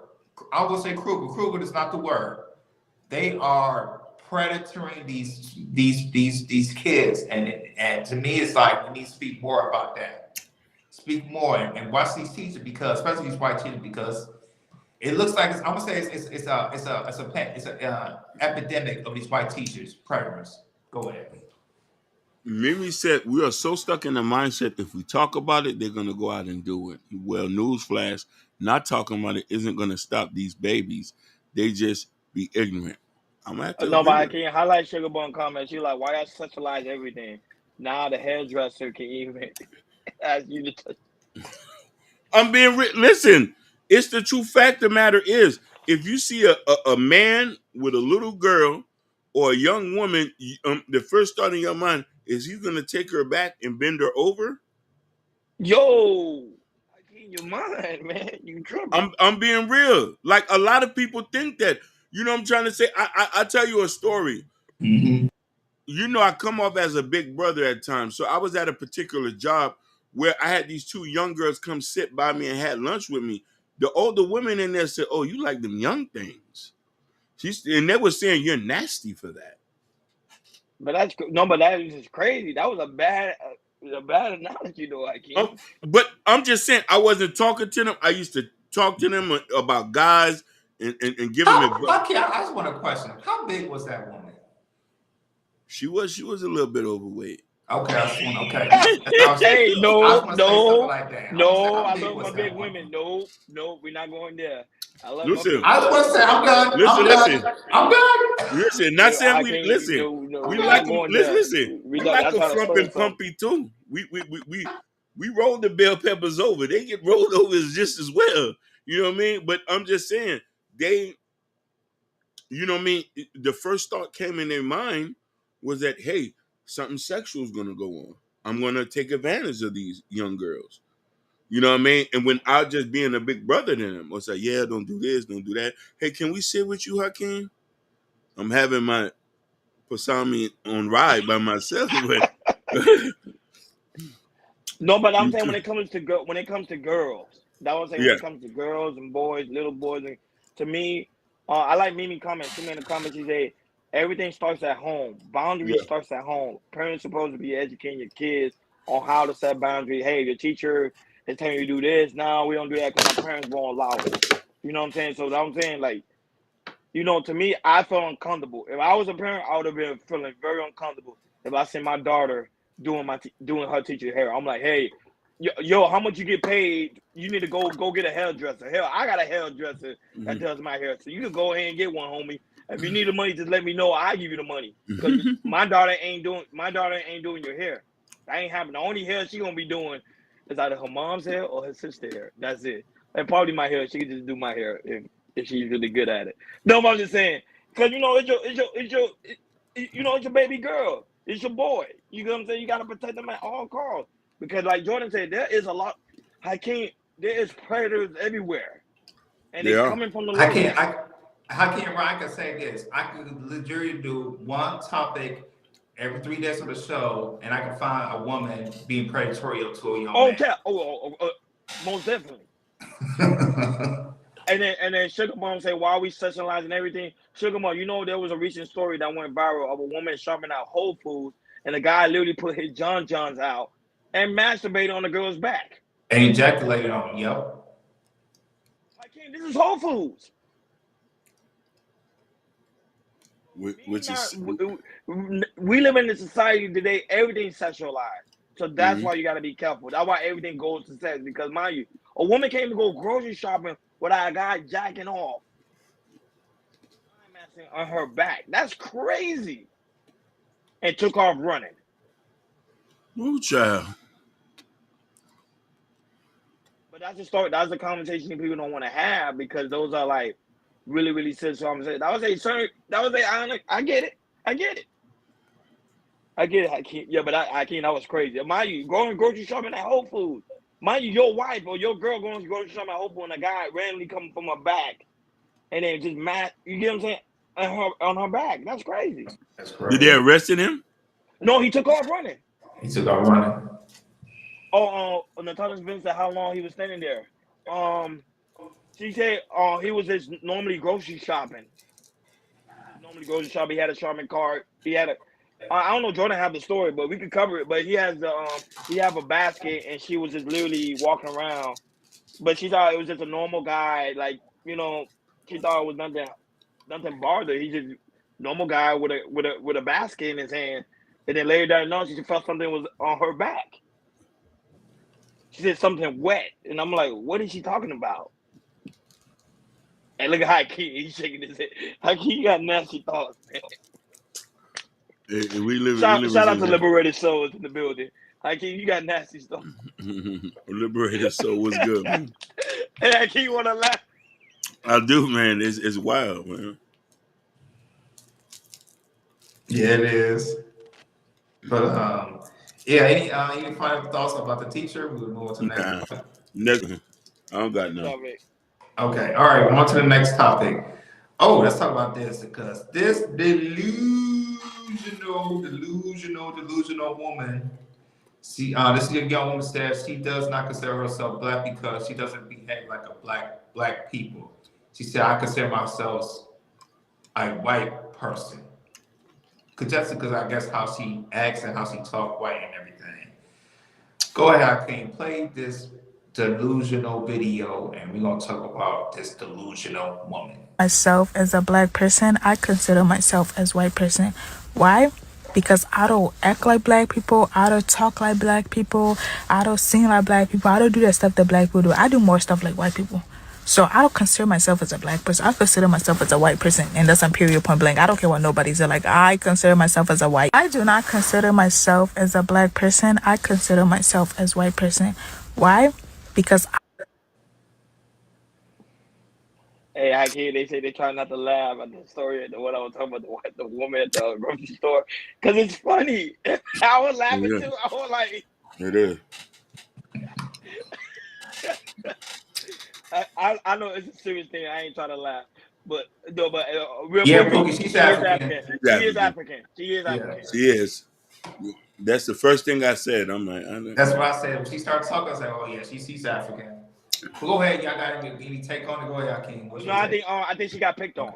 I think she dealing with a lot of. I think she's dealing with a lot of insecurity. And not only that, but you gotta understand something. Black people have a bad in the United States. So a lot of people, you know, there's even content creators, they say they don't consider themselves to be one of us. They always say one of us. And I'm like, okay, then what are you then? Because at the end of the day, they're going to look at you as a Negro in America, whether you like it or not. So you can consider yourself to be white. You can be whatever you want. That's the thing about being human. You can be whatever you want. However, is the other counterparts is going to see you as that. Yourself. Go ahead, Hakeem. So, you got self-hatred can go on from a lot of people. So, I don't want Sugar Bum. I want you to retract that statement. Africans do not worship white people. Let me just let's just make. Don't say all Africans. You could break it down different tribes of Africans, but don't just say all Africans now. Let's just say this particular young lady, she has self-hatred, and sometimes there's a big animosity towards Black Americans.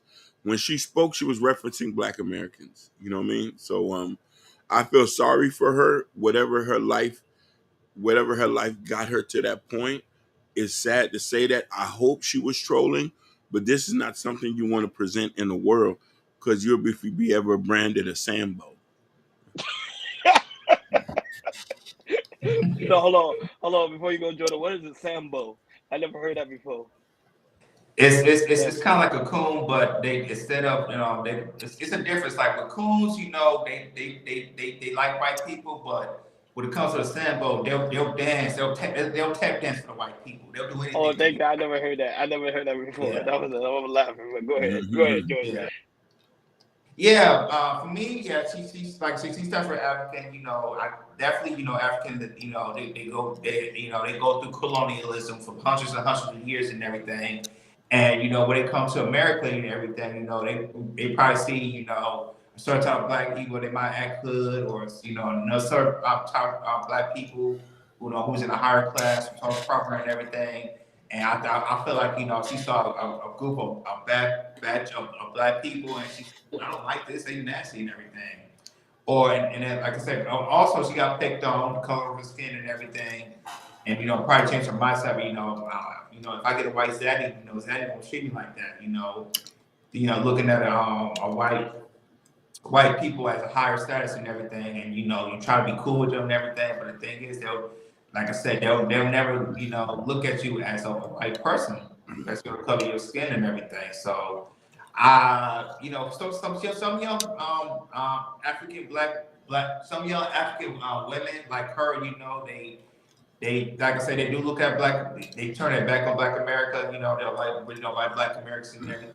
And they'll talk trash to Black Americans, and then say how the white people in America are doing way better than Black Americans. Point blank, period. But yeah, with her, she's just venting and everything, and hopefully she can change her mindset, and like not just like Black Americans, but Africans as well. But you gotta understand something, Jordan, because just looking at her, look at her, you can tell they used to pick on her.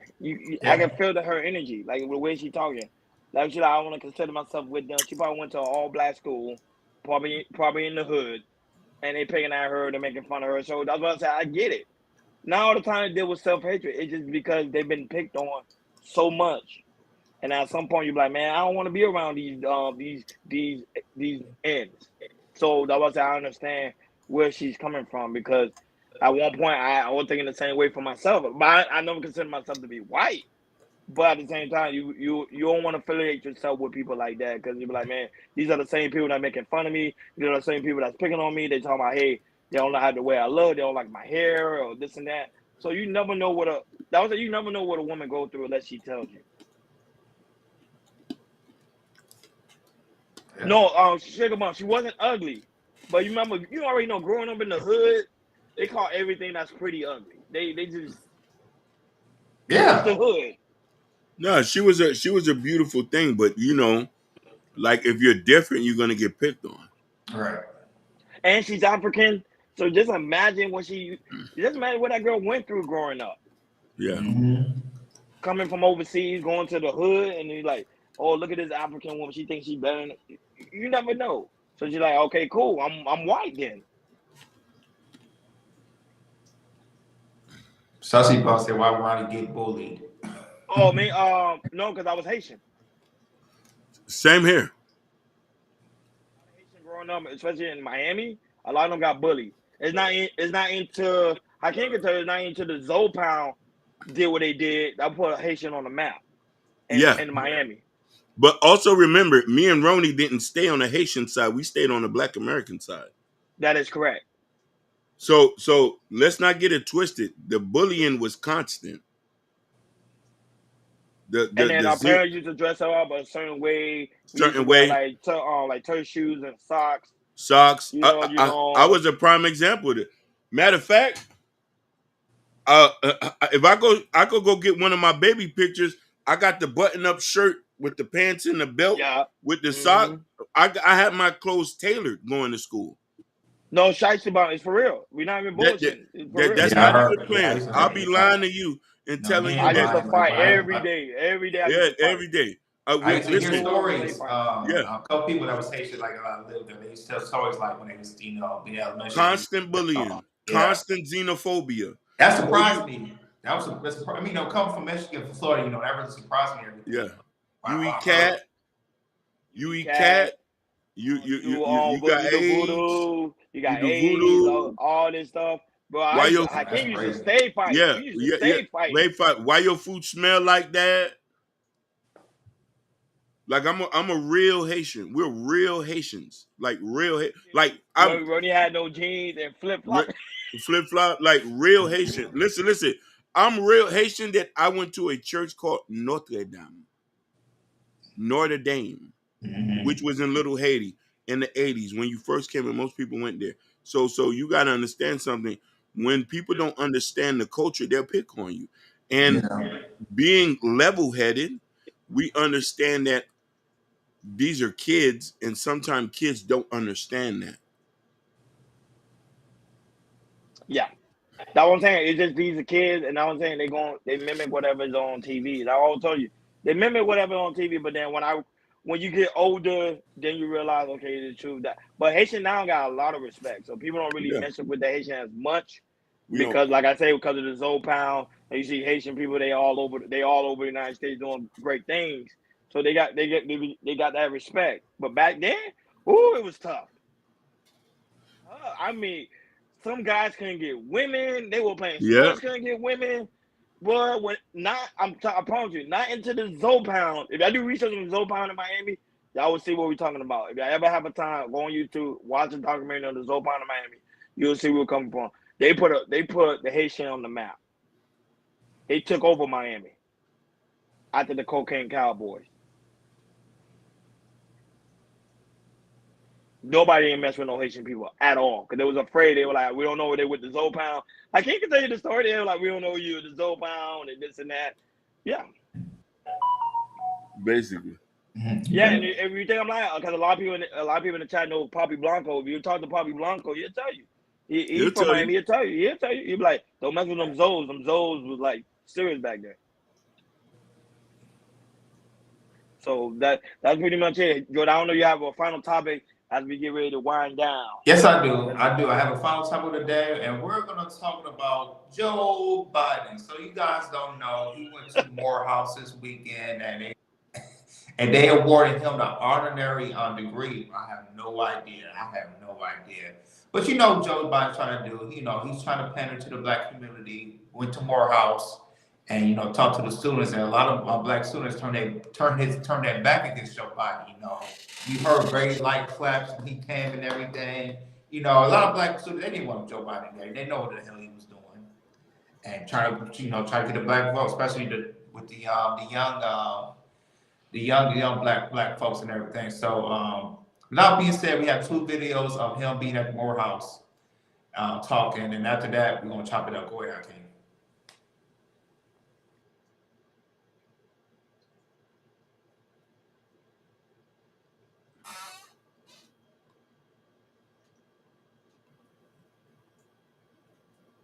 High school graduation. You started college just as George Floyd was murdered, and there was a reckoning on race. It's natural to wonder if democracy you hear about actually works for you. What is democracy?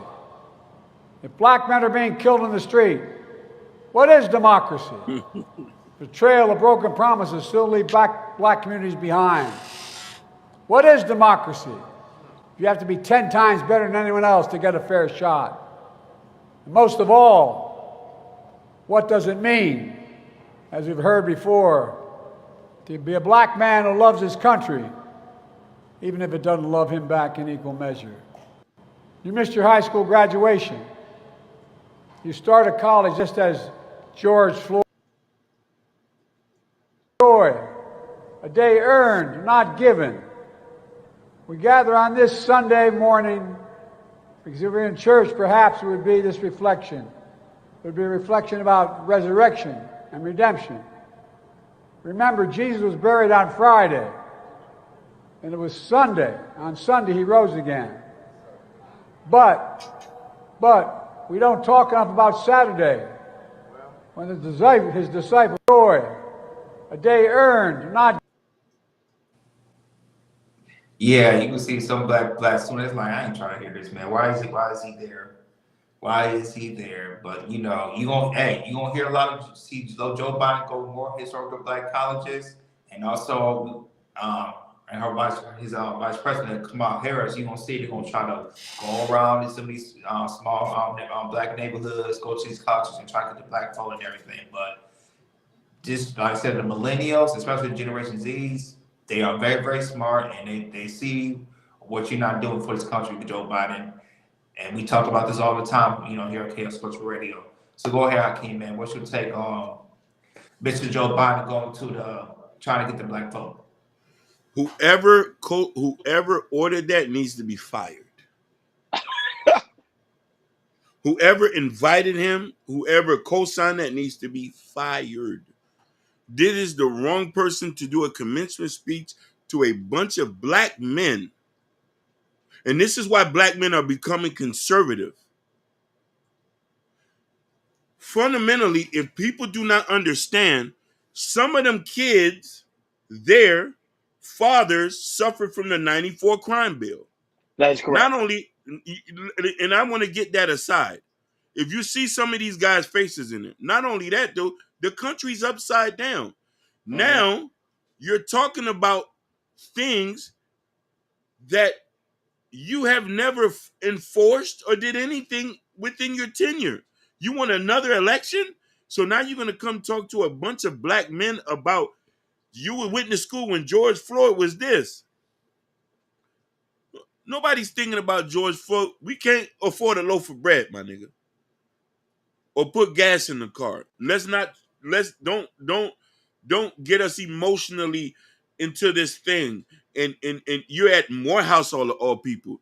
The faculty needs to be fired. The board of directors need to get them out. We need a better representation.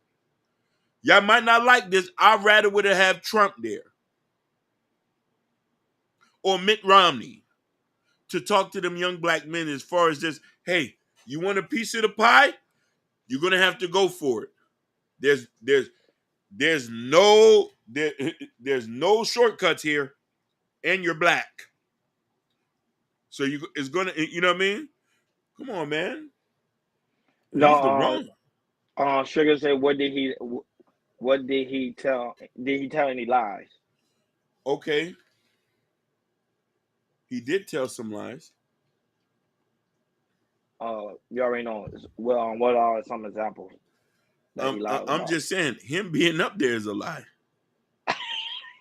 That's a good one. Everything he promised he was going to do, he didn't do it. The country's upside down. He's put puppeteers in every place across the United States. We're suffering more than ever. Yes, we are.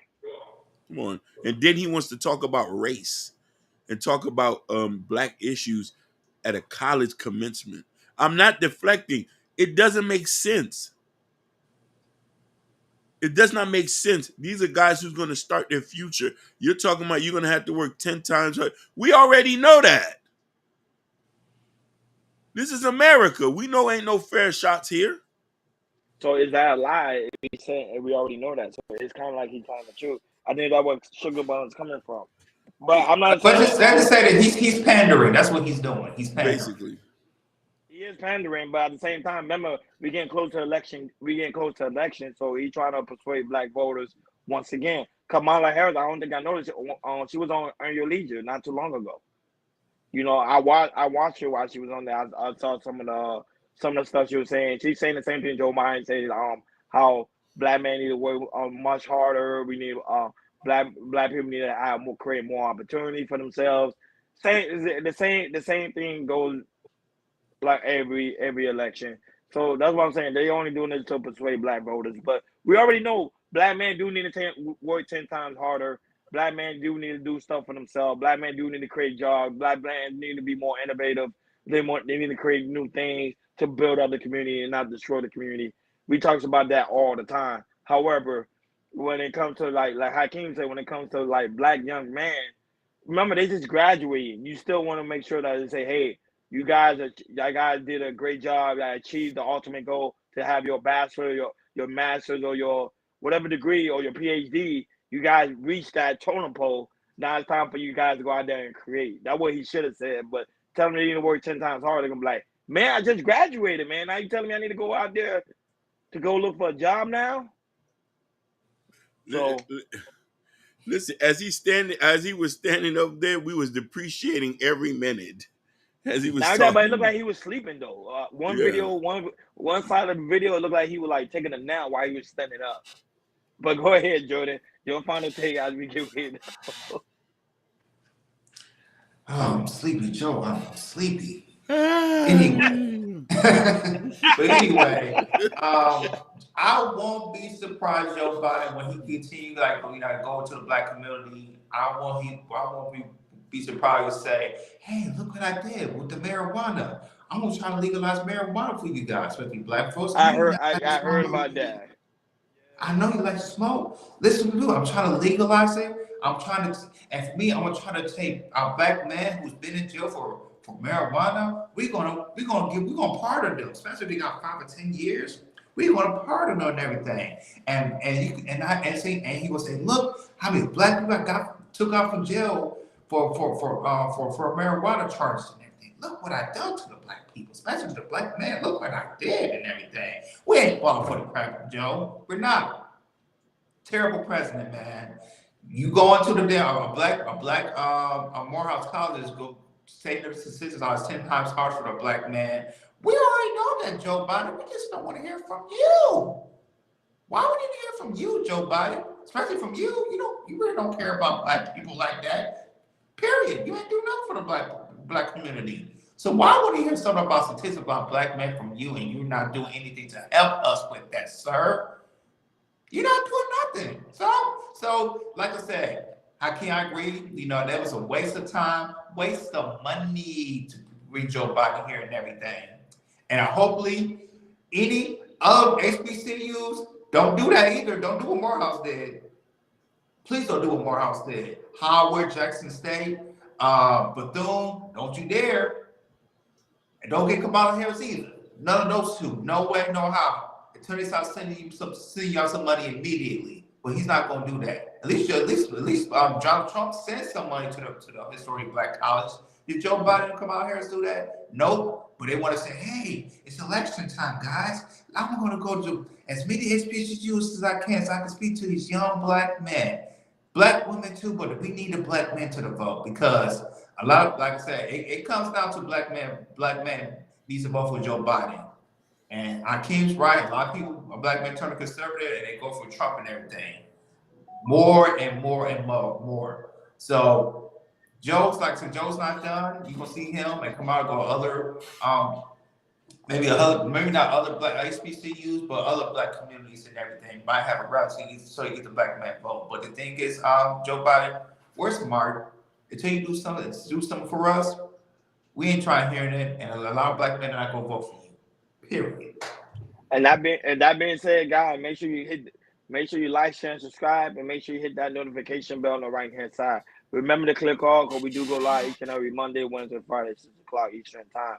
Like always, shout out to Killer Swag, No Chaser, the lovely Shiesty Bomb, Urban Noise, Fresh Sound, the lovely Mimi, co-host of the Shiesty Avengers, Ashton Williams, Big Blur was also in the building, the lovely Natasha Vincent, the mom mother of the chat, Kendall, the mom father of the chat. Shout out to Jabbar.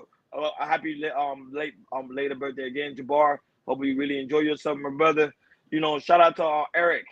Mr. Muhammad was also in the building. The lovely Bobby Bryan, and also I know the lovely Bobby Bryan is here, and the lovely Sherry Bryan was here also. The lovely Miss Reed was also in the building. Shout out to you. Shout out to Stan, who was here as well. Shout out to Liberated Soul, who also was in the building today. We really do greatly appreciate you guys. The real Pookie, was also here.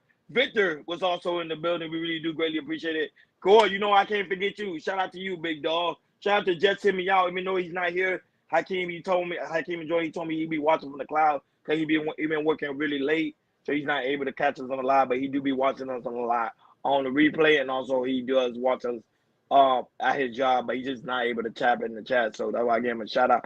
Shout out to John Smith as well, because John Smith, even though he don't be live, even though he don't be in the chat, I know he be watching. So I really do greatly appreciate him, but because he was our day one when we had nobody in the chat. He was the first one here, so he's the supreme mod. You get what I'm saying? Because he was here since day one. And we really do greatly appreciate it. Shout out to you guys that are also watching on Facebook. I know my cousin be watching, my sister be watching, other people I know be watching us on Facebook. We really do greatly appreciate it. Even though you guys been watching us on playback, we really greatly appreciate it. Even those you are watching us on Instagram, thank you for so much for always watching us on Instagram.